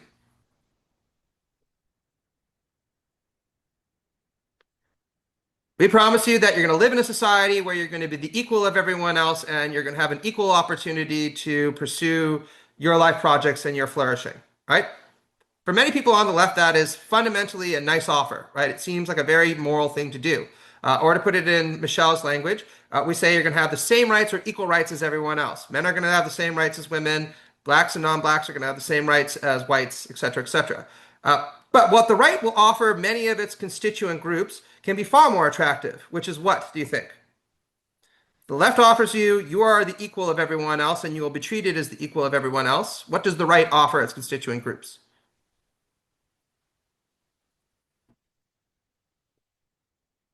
You will have entitlement and privileges maintained as before. Exactly. You're the superior of everyone else, right? You're not the same as everyone else. You're not the equal of everyone else. You're better than them, right? And to your point, Michelle, about human psychology, for many people, being told that you are better than other people and are entitled to be treated as better and to gain privileges and status and wealth as a result of being intrinsically better or recognizable superior, to use Hayek's language, that's going to be a way better self than you're the equal of other people that you probably don't think are your equal, right? Make sense? Yeah, I also think that with there's a great book called Why Does He Do That by Lundy Bancroft, and it's about like the mechanics of violence from like a Western perspective, and it's like and it explains like in graphs and things like that about how like angry and abusive men think. And he worked with DV perpetrators who were in prisons for 30 years and then wrote the book for the benefit of everybody else. And one thing he says about like entitlement and like all of the things we're talking about, and he's a developmental psychologist, and he's just like one thing that they always say, like this is like same thing, this script that the guys always say is like, I need to get better control of myself, when it's really like, no, you need to stop taking control of everybody else. You know, like this isn't about you losing your temper. It's about you taking control of everybody else. You know what I mean? When you do. But yeah. That very well could be true. I personally think that there's a lot to that view. But again, that is not the way that many people on the right think. In fact, to quote the great conservative philosopher Roger Scruton says that the fundamental conservative principle is this idea of what he calls allegiance, right? Which is you owe your allegiance and deference as a subordinate to people who are your superiors. And he says society depends upon some people having control, the better kinds of people having control, and other people not having control, right? And he gives innumerable examples of this. Parents need to have control over their children. Bosses need to have control over their workers. Men need to have control over women. The people who have the right sexual views need to have control over those with deviant sexual views. And of course, if you're in the United Kingdom, the monarchy and the aristocracy ought to be deferred to over the ordinary people, right, who don't know what's best for them. Okay, so this idea that a lack of control or a desire for control is pathologically immoral may be true. I actually think, as a leftist, I think it is, right? But that's not the way that people on the right see it, right? For many people on the right, this idea that subordinates ought to be controlled by superiors is not only natural, but necessary. Nothing good can come from inferiors imagining that they should have the same level of power or control as superiors. Okay, and we'll get into that. Okay, moving on, because I noticed that we have only 1 hour left. One of the perennial features that many of you will probably note on the right, the modern right at least, is a frequent deep-rooted sense of nostalgia for a world that they allege has passed away and needs to be recovered, right? And you saw that in the Glenn Elmer's quote, right? That real America has disappeared. We need to restound it or recover it. Okay? And this goes way back. In his classic book, Reflections on the Revolution in France, Burke, who again we're going to talk about next week, captured this well when he lamented that after the French Revolution, all is to be changed. His language, right? And all the pleasing illusions that held society together and respect for authority together are increasingly being challenged by these upstart revolutionaries. Okay? And this nostalgia is very frequently aligned with the view that things were working better before these nasty leftists and nasty liberals came along and decided that they wanted everything to be changed, right? And the nostalgia is for a vision of society that is orderly and hierarchical, or if you prefer, that is orderly because it is hierarchical. Everyone kind of understands the rank that they are to assume in society and does not challenge it. Okay, and many conservatives point to antiquity and older ways of looking at the world for sources of inspiration on this. Pointing out that for a very long time, this idea that there was a natural social hierarchy seemed to be the default view that many people took. And consequently, that this idea that all men and all women are created equal and should be equal in terms of their rights seems to them to be an aberration from the thrust of history. So the social theorist and philosopher Charles Taylor points out that pre-modern social imaginaries did indeed tend to have this kind of conservative pattern. They were predicated on what Taylor calls an ideal of hierarchical complementarity. Now, this is a big and somewhat frustrating word, but what Taylor says essentially is that if you were to go back to the pre-modern era, most philosophers and most defenders of political theory, or most articulators of political theory, tended to have conservative instincts, right? They understood society effectively as a pyramid ordered by nature and God, with the few at the top in charge and the masses of people at the bottom. Now, these people were not stupid, and they weren't just ideological, right? There was an understanding that each rung of the social pyramid needed the other, right? If you're in the feudal system, the peasants play an important role. They grow the crops, right? If you're in ancient Greece, the slaves play an important role. They're the ones who clean your toilets and build your cities. If you're in India, obviously, the untouchables and the lower caste, they also play an important role in society. Someone needs to do the dirty work that no one else wants to do.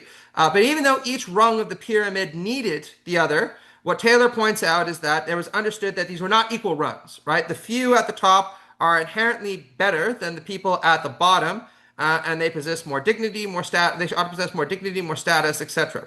Okay?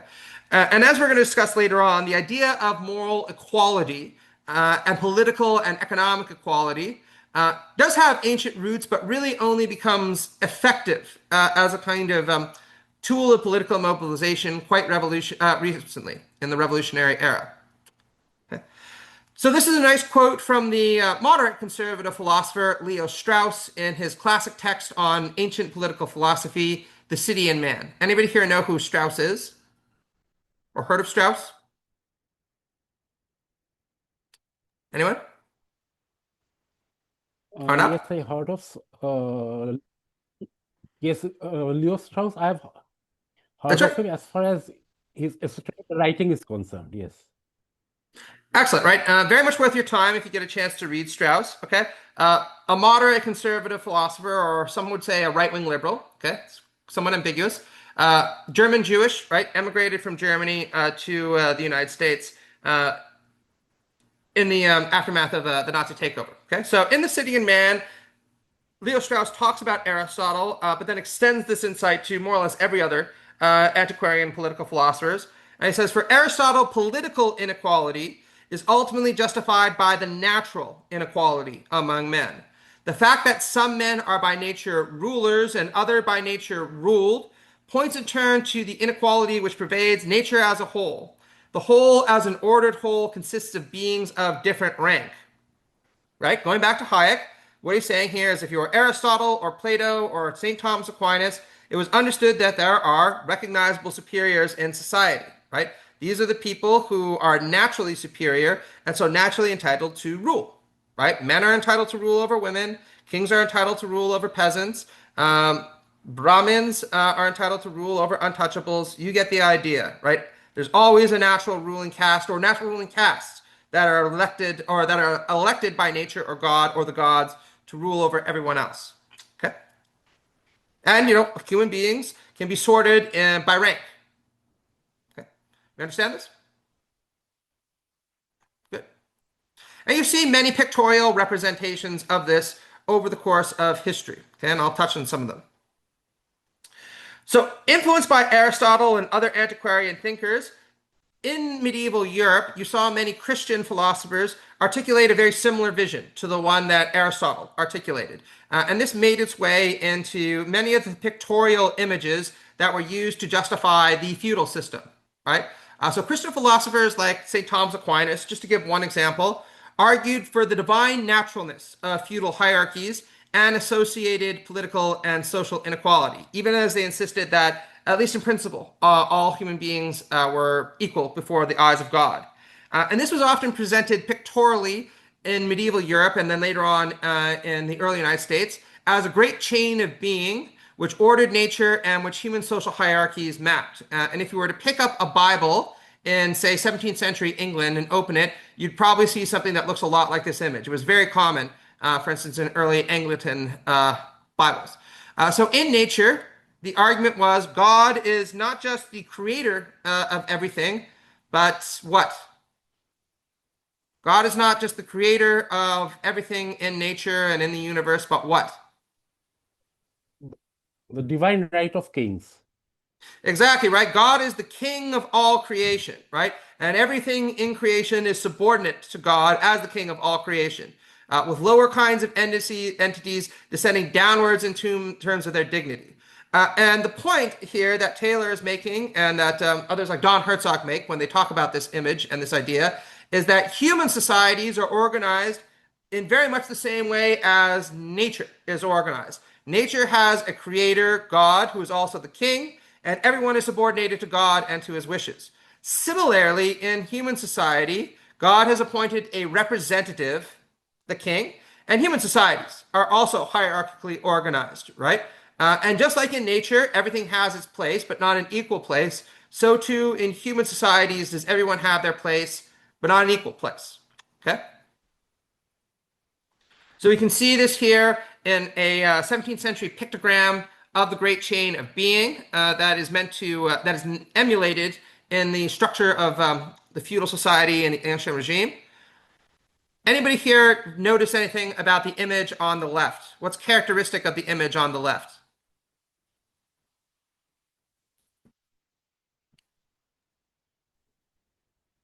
I mean, you have God on the top, and I think something like hell depicted on the bottom, and having it compared to the other pyramid, it's like quite interesting that the lowest is the hell. Exactly, right? So there's a hierarchy in nature, right? There is God at the very top, right? King of the universe, creator of everything. Everyone owes their subordination and their obedience to him. Then you have archangels, very, very high up the hierarchy, then angels, and then who's in the middle rung? Who's in the middle rung? Humans. Exactly. Not a particularly high creation, not a particularly low creation. We're right there in the middle. But because we're in the middle, we also have sovereignty or control over the beasts of the fields and the fish of the sea and the fowl of the air. right? Those of you who read the book of Genesis will recognize the lower rungs. Then there are plants, and then there are demons, right? The very lowest thing in the order of creation. Even though, of course, demons also have their place punishing sinners, right? Everything in nature is hierarchical. Everything has a place in the ranking of nature. And similarly, human society emulates this divine structure in its own characteristics. There's the king on the top, then the lords, then the knights, etc., in the feudal system, and the peasants at the bottom. Okay, make sense? Okay. Any questions about that?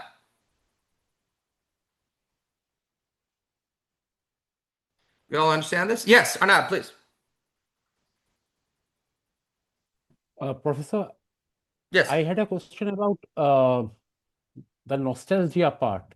That Good. if the nostalgia is a kind of social imaginary.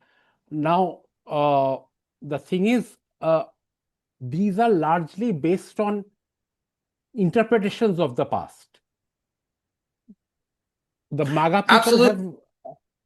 have, like for example, the MAGA people have no idea what the 18th century USA was like, apart from films or literature. So, what are the are the sources of this social imaginary that creates a nostalgia for the past, largely based on literary or cinematic or popular stereotypes of the past? That's a great question. Okay. And actually, I'm going to answer that question as comprehensively as I can after we come back from a little break, because I realize that I've been kind of pushing you guys now for the better part of an hour and a half. So why don't we take 5 minutes? Okay. We'll come back at 3:45 Eastern Standard Time. Everyone can go to the washroom, get a coffee, get some water, whatever they need to. Okay. So 5 minutes. All right. And then I'll come back and we'll answer that question. Thank you, Professor.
Everyone can see me and hear me?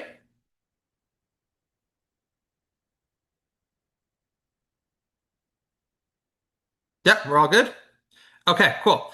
All right, so to your question, Arnab, about nostalgia, it's a great question, right? So you're saying, well, where does this sense of nostalgia come from for the average person on the political right? Is that right? Yes, Professor, absolutely. Yes. And again, there's really no simple answer to that because it really varies, right? For some people, for instance, in today's reactionary or dissident right sphere in the United States, it can come from very online forums where you'll see all kinds of nostalgic imagery repeated, replicated, mutilated, you name it, right? Everything from Crusader imagery to images of the 1950s and patriarchal, traditional so-called families, et cetera, et cetera. In the United Kingdom, if you hear people like Nigel Farage talk about it, there was a good old period when the United Kingdom used to genuinely be united, when people understood what it meant to be British, and that has all been taken away from you by the rising tide of immigrants who come in and introduce Polish culture in the north where it doesn't belong, or you'll walk down the streets of London and what was once a chipper English street is now filled with Muslims and shawarma, and that's terrible, right? More intellectual spheres, some people can even construe this nostalgia through an examination of antiquarian texts that they'll project meaning back into, right? You see this a lot, for instance, in today's intellectual right, where just go with the example of the Odyssey. Many people look back at Homer and see the Homeric myths as a kind of embodiment of a more rugged, masculine image that's been undermined by the spread of feminism and liberalism and all that stuff. So where the sense of nostalgia comes from, it really depends on the group and even the individual, right? But what's usually consistent is this idea that once upon a time, the social hierarchy was ordered in the right way with the right group of people at top. Usually that group is the one that I belong to. We're the ones that belong on top. And then the left, liberals, progressives, feminists, whatever villain you want to pick, they've undermined that, and that's where the social decay has come about. Okay. Yes, Alex, please go ahead. You mentioned Nigel Farage there. Now he's clearly not speaking to people at the top. So what is he offering people? Because you said, part of the right wing sort of imaginary is oh, you're better than all these people. Is it just simply oh, you're better than, I don't know, these immigrants coming in, or whatever his talking point is? Is that sort of it? Or is there is he actually speaking to something else?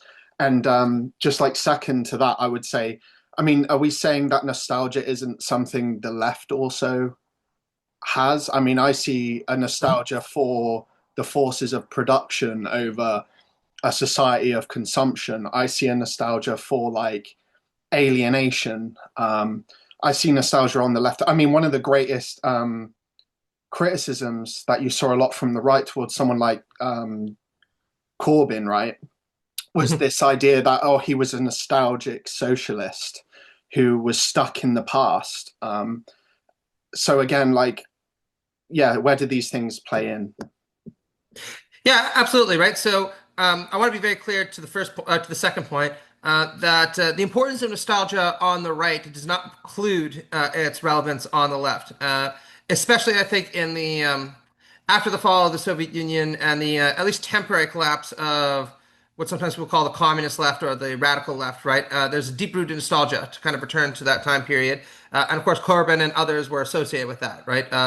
The term that I usually heard thrown out about him was he was an old bullshit, was the way it was sometimes put, right?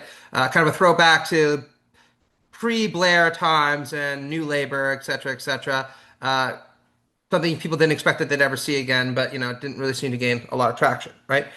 So, nostalgia can be a pervasive affect across the political spectrum, but it has specific meaning for many people on the right. To your broader point, though, about, well, what do populists offer to so-called ordinary people, right? Since, they tend to display themselves or present themselves as being anti-elitist. That's a very complicated question. But the reality is that what they offer to people is a sense of superiority, right? They give them a taste for what it means to be a ruling elite even if they don't actually intend to give ordinary people actual power.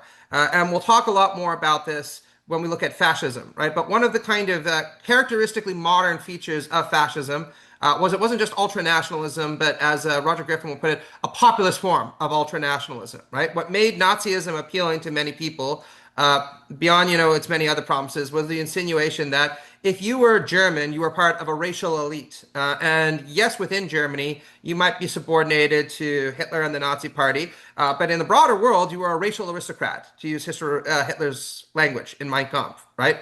You can see similar iterations of this all over the place throughout the history of right-wing populism.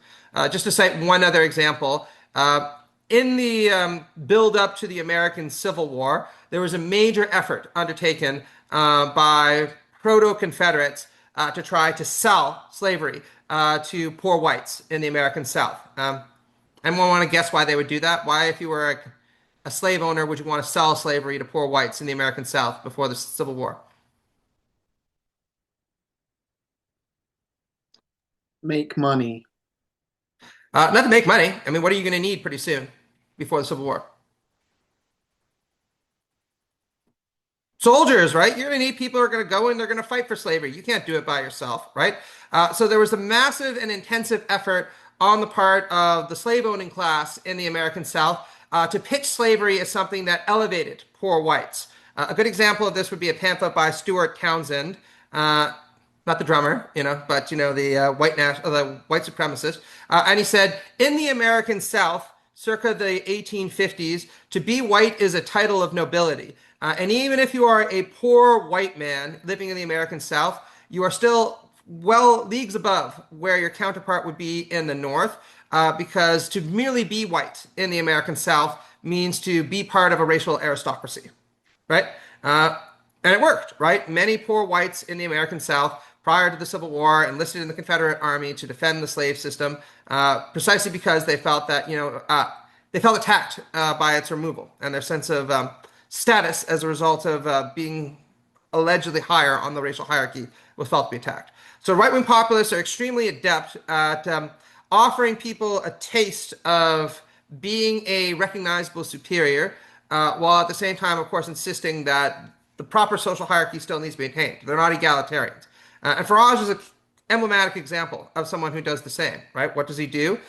He implies that Poles and Muslims, etc., are all not really British, right? They don't possess the same authentic status as those who are legitimately British, and the country will be better off with them either resubordinated or stripped of their rights or just banished outright, as some of the more extreme members of the Reform Party have promised, with this idea of repatriation, etc. Right? Same thing with Donald Trump, right? Make America great again. What does it promise to do, right? It's going to restore control and dignity and status to Trump's lower middle class or petit bourgeois supporters by putting the Mexicans and the migrants and the day workers back in their place. Okay, Bianca. So I was thinking a lot about the feudal pyramid because, looking at this structure from the perspective of a medievalist or historian, you would say it's completely untrue. There was no time in the medieval times where the society looked like that, and also it's much too simple, and it's just not right. But this does not matter to the right wing, I guess. It's more about the idea of the past and the concept of this hierarchy in general. But I mean, I often end up with this also thinking about nostalgia, with you're deconstructing the idea a lot, the right has about the past, but then how does the right react to saying, okay, that's too simple, or how is it going on? It doesn't matter if it's true or not. I'm just I feel like it's always I'm ending up there. A bit okay, how is it working, this idea of time and what was in a past, and what is real, and how where is it coming from? Those are all great questions, right? So absolutely, I want to be clear, right? The sense of nostalgia that is projected into the past does not imply that the understanding of the past that's central to nostalgia is an accurate one, right? When conservatives look back on the 1950s as the kind of the halcyon days in the United States, when everyone knew their place and men were men and women were women. They forget that conservatives in the 1950s were absolutely terrified that communism was going to take over. They felt that the labor movement was gaining a lot of ground all over the place. Unions made up 25% of the economy. Socialism was kind of at its apex in terms of its world prestige. You name it, right? So this nostalgia is always inherently one-sided and characterized by sometimes even a self-conscious forgetting. But to Alex's point, the same is true of left-wing nostalgia, right? Many people I know on the left are nostalgic for the old left, when Marxists were Marxists and not social democrats, and labor leaders, genuinely stood for labor, all that kind of stuff. That got me in the fact that. Yeah, there are also left ideas about nostalgia as a tool for criticizing the contemporary time, and that there's another world imaginary or imaginable, and those kind of ideas about nostalgia as well. So I would agree. Exactly right. And I mean, if you're a feminist and you're hearing people express nostalgia about the old left, you might think, well, the old left was extremely misogynistic. And if you're a woman who wanted to join a socialist party in the United States, circa the 1960s, you probably think twice about it because of the rampant misogyny in a lot of those organizations, or even the civil rights movement, right? Also characterized by rampant misogyny. But in terms of the kind of attitude towards time that this means conservative takes, this is where we're confronted by a bit of a paradox. Because if you are nostalgic, where do your aspirations lie? What is the preferred sense of time that you have? This is a point Corey Robin makes, very subtle point in the book The Reactionary Mind.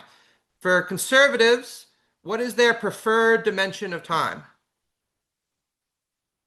The past. Nope. Can't go back to the past. It's the future, right? This is the point that he makes, right? But a future that's going to look like the past. Because for many conservatives, the reality is that the present, the moment now that we're living in now, is characterized by decay, dissolution, the advance of liberalism, socialism, feminism, trans actors winning Academy Awards, you name it, right? And since we can't actually go back to the past, they know that that's impossible, right? What we need to do is project our hopes to the future, with the idea being that we are going to make the future look more like the past, right? Make sense? So this might seem paradoxical, right?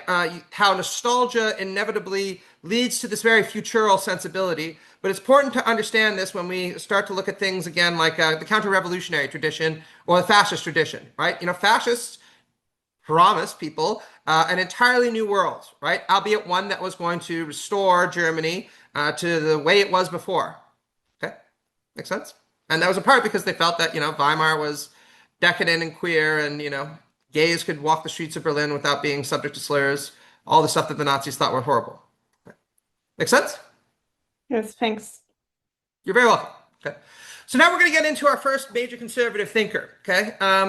We're going to not spend too much time on Filmer because he's mostly of historical interest now, but it'll give you a sense of the flavor of how these arguments worked, at least in Europe in the 17th and 18th century. Filmer was English. Okay. So very early forms of conservatism that emerged in the modern era continue to draw upon the imagery and the sensibility of these earlier modes of imagining society. To a certain extent, some of this persists to this day, albeit with many changes. Okay. So one of the earliest modern conservative works written in response to revolutionary agitation was Robert Filmer's classic book, De Patriarcha. Okay. Anybody know who Robert Filmer is? So Robert Filmer is an English political theorist who is writing this book to defend the monarchy, okay, against Republican and parliamentary agitation. Okay, and as the title of this book suggests, Filmer is going to draw a symmetry between the authority structures that exist in the monarchy and what other authority structure that feminists, for instance, today might be critical of.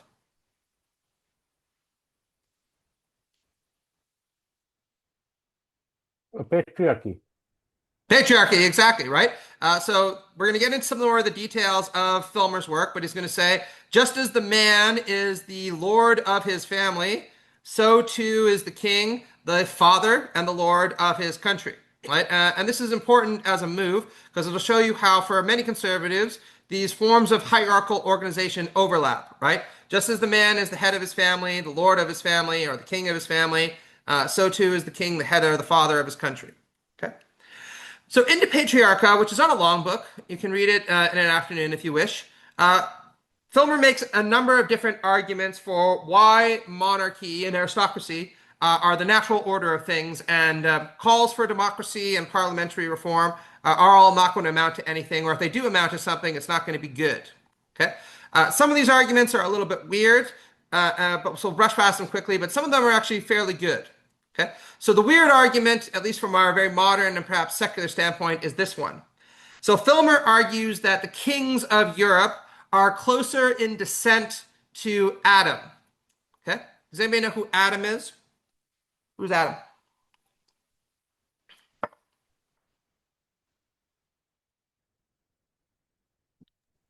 Adam, husband of Eve.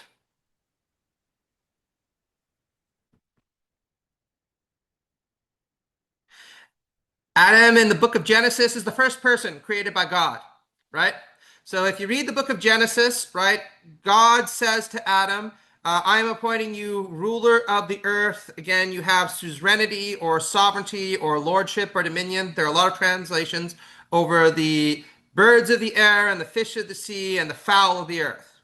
Okay? And Filmer reads this as saying God has basically decided that Adam is king of the world. And because he's the only man, he's the only king of the world. And then once Adam dies, who becomes the king of the world?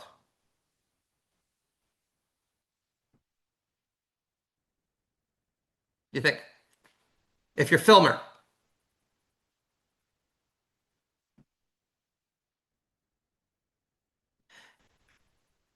Adam's oldest son, right? Think back to any of those medieval TV shows that you've watched, right? Primogeniture, right?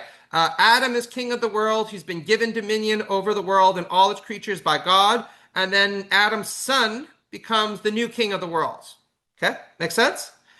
And then he says, Adam's son passes his control or his kingship on to his oldest son, and then on to his oldest son, and so on and so on. And Filmer, through some very contrived logic, is going to argue that the kings of Europe and the queens of Europe circa the 17th century are all more closely descended from Adam than the peasants, which is why they're entitled to be kings, right? They're closer to the OG, if you want, in terms of genetic descent than the peasants, etc., etc. Okay? And consequently entitled to rule through this process of primogenital inheritance or primogeniture. Okay, make sense? So I'm guessing a lot of you are probably not that impressed by this argument, right?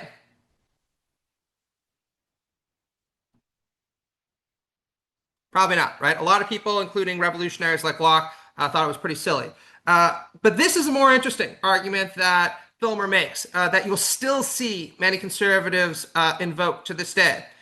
So Filmer is going to argue that the reason why human beings are inclined to support a king and why monarchy is our most natural state of government is Filmer is going to say, when we come into the world, and remember, this is the 17th century, who is the first person of authority that we encounter? You're born, you come into the world. Who's the first authoritative personality you encounter? The father? The father, exactly. Remember, the patriarcha, right? All of us come into the world, and the first person with authority that we encounter is our father. And Filmer says it is very natural for us, especially when we are weak and helpless, to respond in what way to our father? Or what do we owe our father? Obedience. Obedience, exactly, right? Your dad probably might have told you that the way mine did when I was a kid, right? Do what I tell you, right? Why should you do what I tell you? Because I told you. I'm the boss, right? Make sense? And Filmer says it's very natural for us to adopt this attitude of subordination to our parents.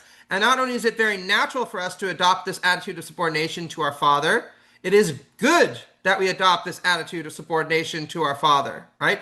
If you're 5 years old and you don't listen to what dad says, you're going to wind up in trouble really quickly and the family is going to disintegrate.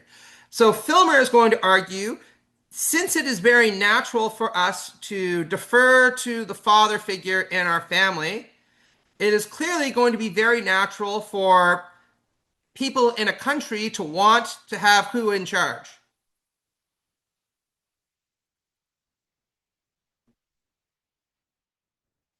The authoritarian king. Exactly, right? A king who is the father of his people, as Filmer says, right? There's a clear symmetry here, right? It is natural and beneficent and flows from human nature that we will defer to our father in the family. And it is characteristically also going to be natural and beneficial and abides with human nature that we are going to want a male authority figure who is going to be the head of the nation, right? Or the father of the nation in his terminology, okay? And Filmer says, clearly, democracy cannot work because we are not brought up in a democracy, right? We are brought up in a family structure that is patriarchal. That is what we are taught is the right way to do things. And so why shouldn't we extend this kind of reasoning to the nation, right? If a democracy is not appropriate in a small structure like the family, how could it possibly be appropriate in a bigger structure like the nation?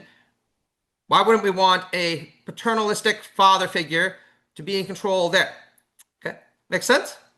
Now, Filmer was not a totalitarian. He does say that, look, even if you are the father of your people, the king, you're not allowed to do whatever you want to them. And he draws another parallel here. What do you think he says? What's Filmer going to say, drawing on these patriarchal themes? Excuse me. What does a good father do? Does a good father tyrannize his children? Loves his children, has a Exactly. A paternalistic good father. Sorry, go ahead, please.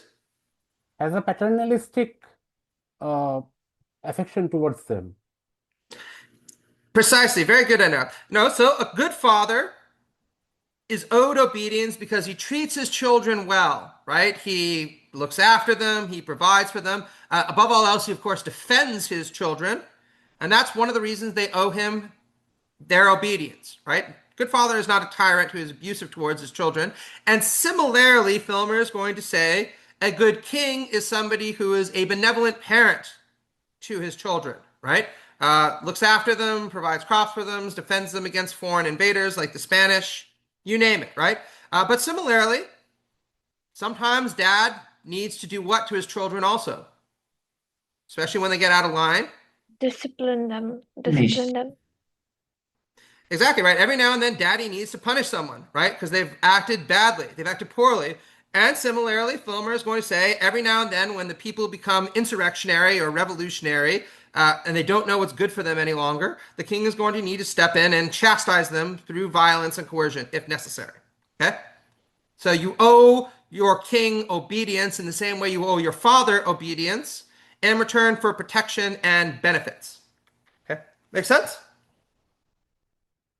Now, I want us to assess this argument because, like I said, very few people right now are convinced by the argument that the reason why you obey King Charles or why the reason why you should respect King Charles is because he's more closely descended to Adam. And if you believe that, I have a bridge that I want to sell you. But what about this argument that it is natural for people to want a male authority figure in charge? Because that's what many of us have been brought up with, right? Most of us have been born into patriarchal social structures. The father is usually the head of the family. I don't think that that's a good thing, by the way. I want to be clear, right? But isn't it the case, if we are brought up in this environment, many of us think it is natural to have a male father figure in charge. So too should it be natural and will feel right for us to have a male father figure in charge of the country. What do you think? Oh, sorry.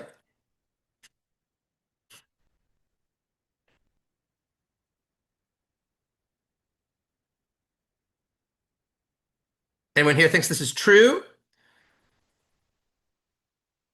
No?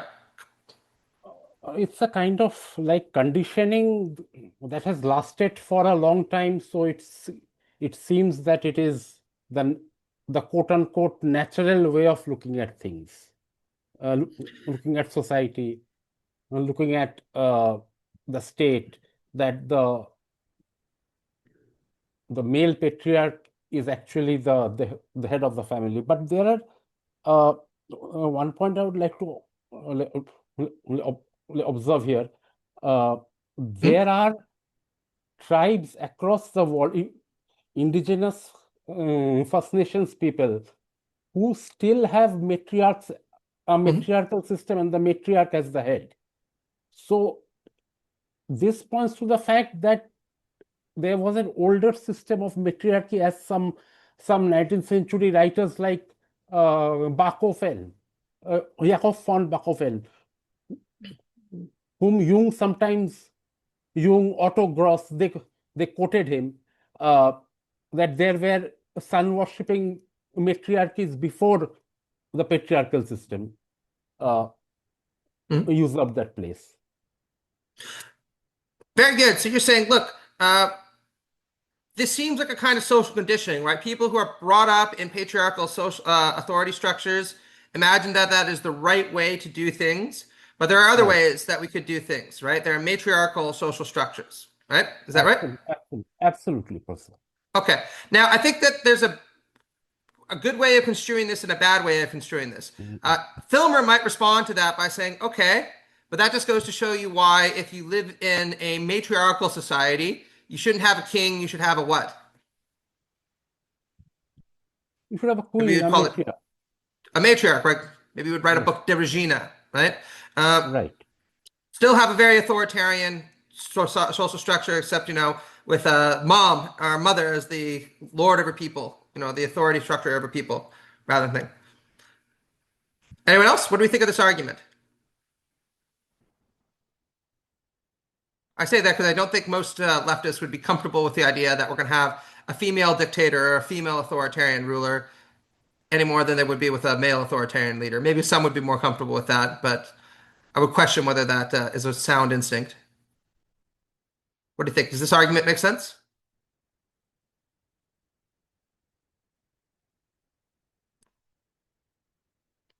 I happen to think that actually he's saying something that is somewhat true here, right? There is no doubt that as children, we are brought up, disciplined to obey authority. There's probably some benefit to that.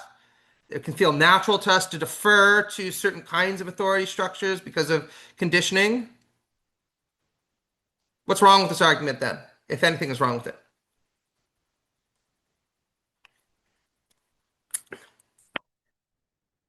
Eventually, children grow up.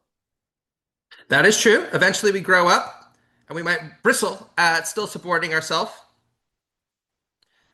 There's a very serious mistake with this argument. Huge mistake that Locke and later Paine immediately pick up on, which is why I want us to kind of dwell on this a little bit.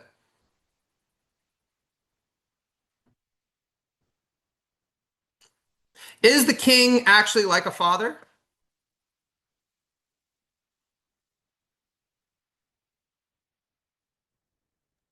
No, the king is actively taking decisions which he feels is right, like without consulting. Very often, yeah, kings are irresponsible. But what do you think? So this is the point that Locke and Paine are going to make, which is that this symmetry that he draws between a king and the patriarch of the family is absolutely ridiculous, right? Confounding even, right? And they like to bring up examples of this, right? If you were to go back to medieval England, how old could you be to be king, do you think? Or France, for example.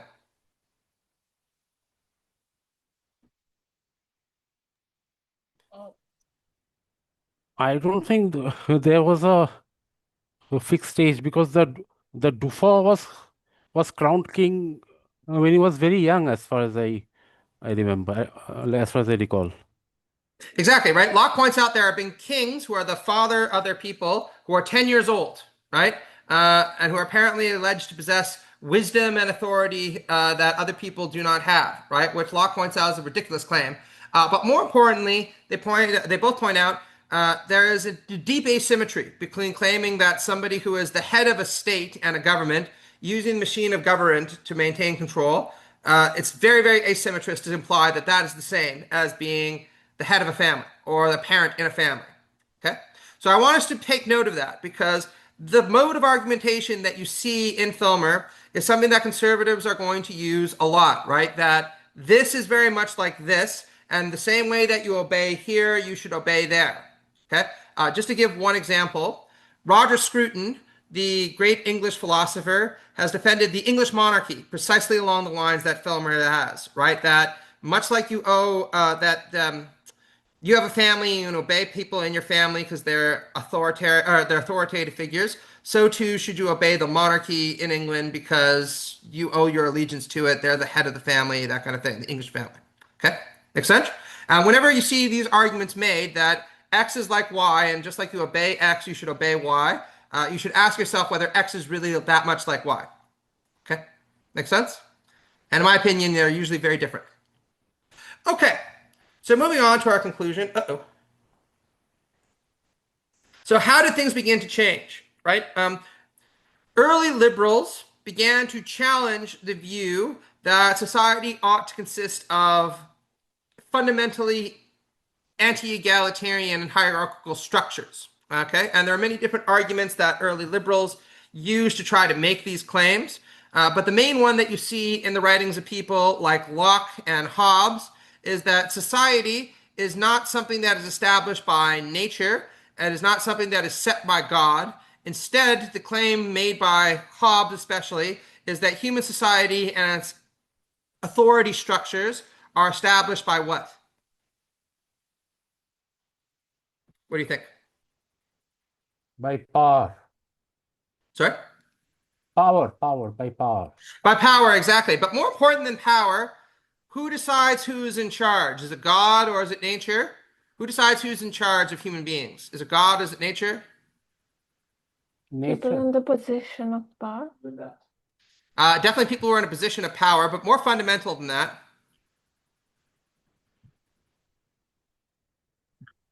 Human beings are the ones who decide who is going to be in charge in human society. Okay, this is the major challenge that is posed by many of these early liberal thinkers that Marx credited them with a great deal because of their kind of revolutionary insight, right? The argument that you see Locke and Hobbes and other early revolutionaries make is that society is not something that is established by nature or God, because actually in nature we are all equal, right? Some of you might have heard of this argument about the state of nature where we're all free and equal, okay? So society is created by human beings, and consequently authority structures and hierarchies are established by human beings, okay, to service human purposes or to be of benefit to human beings. But what does this imply? If human beings are the ones who decide what authority structures are going to exist and we're the ones that create them, what does that imply? If we're the ones who create the specific authority structures and hierarchies that we live under, that implies what? That all of these are social constructs. Exactly, right? That's Hobbes' main argument, right? The state and its authority structures is not natural, it's artificial. It's an artificial God, to use this famous terminology. Or if you want to use the more modern terminology that you very artfully used, they're social constructs, right? Patriarchy is a social construct. Monarchy is a social construct. For that matter, capitalism is a social construct, right?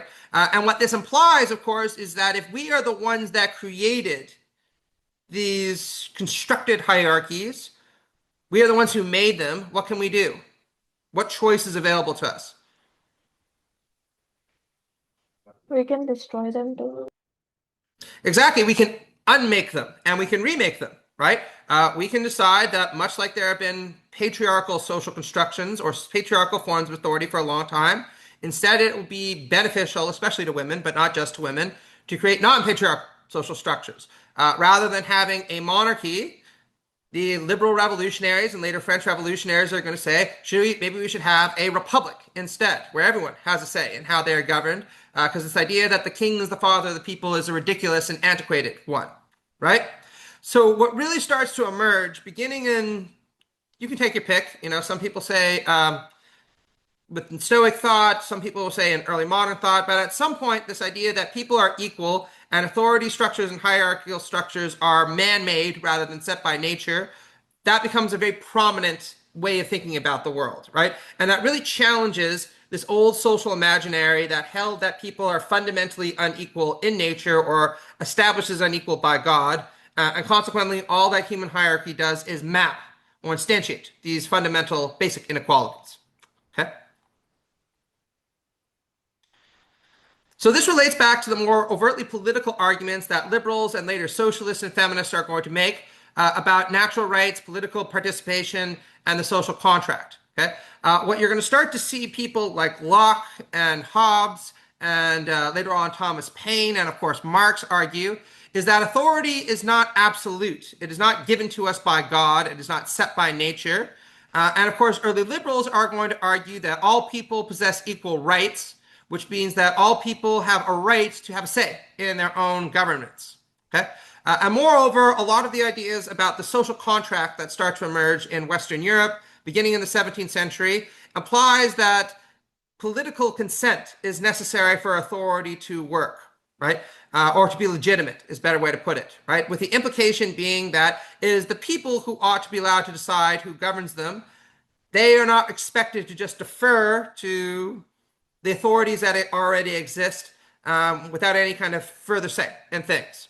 Okay, and you see this very nicely expressed in the writings of philosophers like Jean-Jacques Rousseau. Some of you might remember the opening of Jean-Jacques Rousseau's famous Social Contract. He says that man is born free and everywhere he is in chains. Right? Rousseau is a very articulate spokesman for this idea that human beings start off in a position of equality, and most of the authority structures that now exist are not only artificial, but contrary to our well-being. And so we ought to change them. Okay? Make sense? So this leads us to the French Revolution, which is our kind of segue into talking about the two great critics of the French Revolution, Edmund Burke and Joseph de Maistre. Okay? So inspired by Rousseau and other Enlightenment philosophers, the French Revolution begins in 1789. Okay? Initially a fairly small-scale effort concerned with reforming the social order, the revolution eventually escalated into a full-scale and violent effort to overturn the status quo. Okay?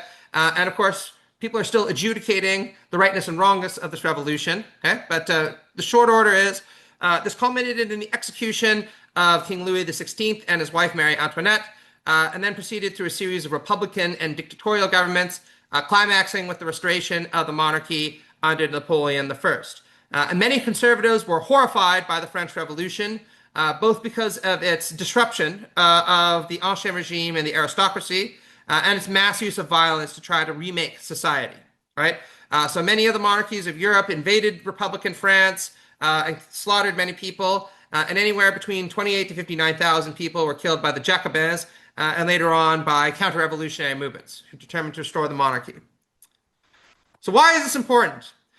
Many liberals and later on radical anarchistic thinkers and Jacobins hailed the French Revolution as inaugurating a new era of human freedom and representative government, and above all else, they fixated on the revolution as being the first moment where an emphasis on equality became central to a state. You saw this, for instance, with the Declaration of the Rights of Man and the Citizen, which was regarded as a seminal moment in the transition to democracy and rights-respecting government. Okay? And what really frightened people like Edmund Burke and Joseph de Maistre was the claim that the revolutionaries articulated and were able to instantiate, which is that a more equal society is more likely to be a better society. Okay? And moreover, what they were frightened by was the insistence of many liberal revolutionaries and anarchist revolutionaries that this idea of fundamental human equality and fundamental equality of rights was the now common sense way of looking at things, right? That this older way of looking at the world centered around natural hierarchies, divinely ordained hierarchies, was antiquated, stupid, not commonsensical, and we held it in our power to try to remake the world. Okay? And what you're going to start to see beginning in the 18th century is conservatives responding to the feeling that the world was slipping away from them with enormous amounts of intellectual energy and, of course, political energy. But I don't want to understate just how apocalyptic they perceive these events to be. So we'll just close with this, and this will segue us nicely into next week. This is from Burke's Reflections on the Revolution in France. Okay, and Burke, like I said, is one of the most intelligent, thoughtful, and fierce critics of the French Revolution. And I want you to pay very close attention to the language he uses. Okay, he says, "Now all is to be changed after the Revolution. All the pleasing illusions which made power gentle and obedience liberal, which harmonized the different shades of life, and which by a bland assimilation incorporated into politics the sentiments which beatify and soften private society, are to be dissolved by this new all-conquering empire of light and reason." He's talking about the Enlightenment. Okay, "All the decent drapery of life is to be rudely torn off. All the superadded ideas furnished from the wardrobe of a moral imagination, which the heart owns and the understanding ratifies as necessary to cover the defects of our naked, shivering nature and to raise it to dignity in our own estimation, are to be exploded as ridiculous, absurd, and antiquated fashion." And this is the really important point, right? He says that to hear all these revolutionaries talk about it, a king is but a man, a queen is but a woman is but an animal, and an animal not of a high order. Okay? So what frightens him about this outlook? This idea that we're going to explode all these old ideas, replace them with this new rational way of perceiving things. A sort of breakdown of the old order of divine hierarchies, and how this contains a kind of nihilism at its core. He certainly thinks so. Very well done, Arnav. Exactly, right? Let's go back to Filmer, right? Filmer says the King of England or the Queen of France or whoever it happens to be belongs there because God has decided that they belong there, and it is natural and divinely ordained, and you owe these people your obedience.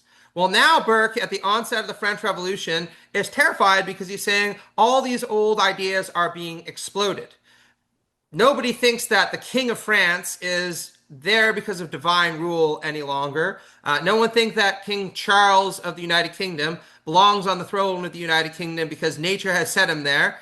We are now increasingly thinking that a king is just a man, a queen is just a woman, and all human beings are just animals. Right? We're just one naked ape after another, in the famous terminology, all equal in our kind of shivering nature. And Burke is terrified that what this is going to do is undermine respect for the authorities that people need to defer to. Okay?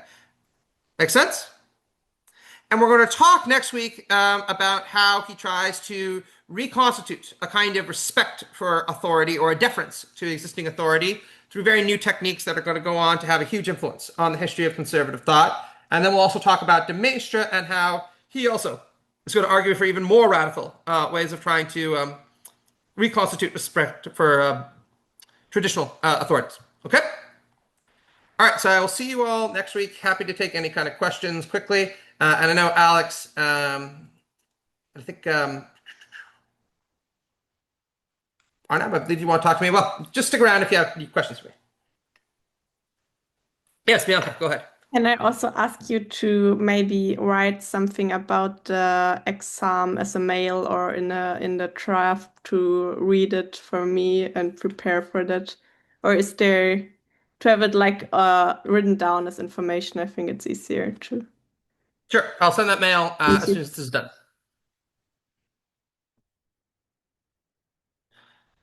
Questions? Yes, Alex. I had a quick look at the sign-up sheet for the presentations because I was kind of keen to do the Bronze Age pervert sort of book. Not sort of very cursory sort of familiar with. I've never read that book, so it was kind of interesting. And I went to type my name in, and I don't have permissions, so that might need to be updated with permissions to allow people to edit the document. That was just a. Sorry, let me take a look here. In my syllabus, I did not stipulate that we were going to have any presentations because I'm not sure that we had time. That might be for another class, but what we're just doing is having the exam. Okay. Yeah, so I just obviously just needed to talk about this exam and if I could do this, do an essay.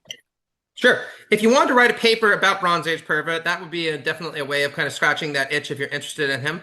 The one suggestion that I would make is that I want you, let's say 3 pages, okay? Make it 3 pages because that'd be about as long as the exam is going to be. What kind of word length would that be for you? And also, I'm happy to do one on him, but I was going to do something on Nick Fuentes. Obviously, that's not on the syllabus. I just wanted to do something that kind of appealed to sort of my interests. So, but I am happy to do something on. That. No, that's fine. If you want to do Fuentes, that's fine. What I suggest that you do is maybe start writing and see what inspires you more, right? If you'd rather write on Fuentes, then write on Fuentes. If you want to write on back, because you said you wanted to present on him, feel free to do that. I would suggest that 3 pages, no more than about 1,000 words, because I don't want this to be overly taxing. If you really want to go further, then that's fine, okay? But do not feel obligated to do so, and I would encourage you to commit yourself to other things, okay? Great, thank you. You're very welcome. Okay. Any other questions? Yes, Nirmiti. So I'm still not sure whether I want to write, I want to take up the test or write a paper like anyone else, but I was just asking you out of curiosity, would it be fine if I try to, because in the previous modules I've been trying to relate a lot of the theory in the sessions and related to the perspective I bring in, like from an Indian lens or something like that. Like this session initially brought me, what interested me about this session was the rise of a global right altogether and how it has been impacting a South Asian country like India. So I was really looking forward to write something and bring a sort of relatability from your text as well as like a perspective of what the Indian scenario is, to try to relate it or something like that. Yes, that's absolutely fine. If you want to relate this back to a Southeast Asian perspective, by all means, feel free to do so. What I would just encourage you to do is, of course, talk about the right-wing movements in that region and how they relate potentially to some of the others, or how they differ from some of the others that we talk about. Yes, definitely. So that will be like less than 1,000 words is what I'm assuming because you said that. Yes, that's right. Thank you so much. You're welcome. Anyone else? Questions?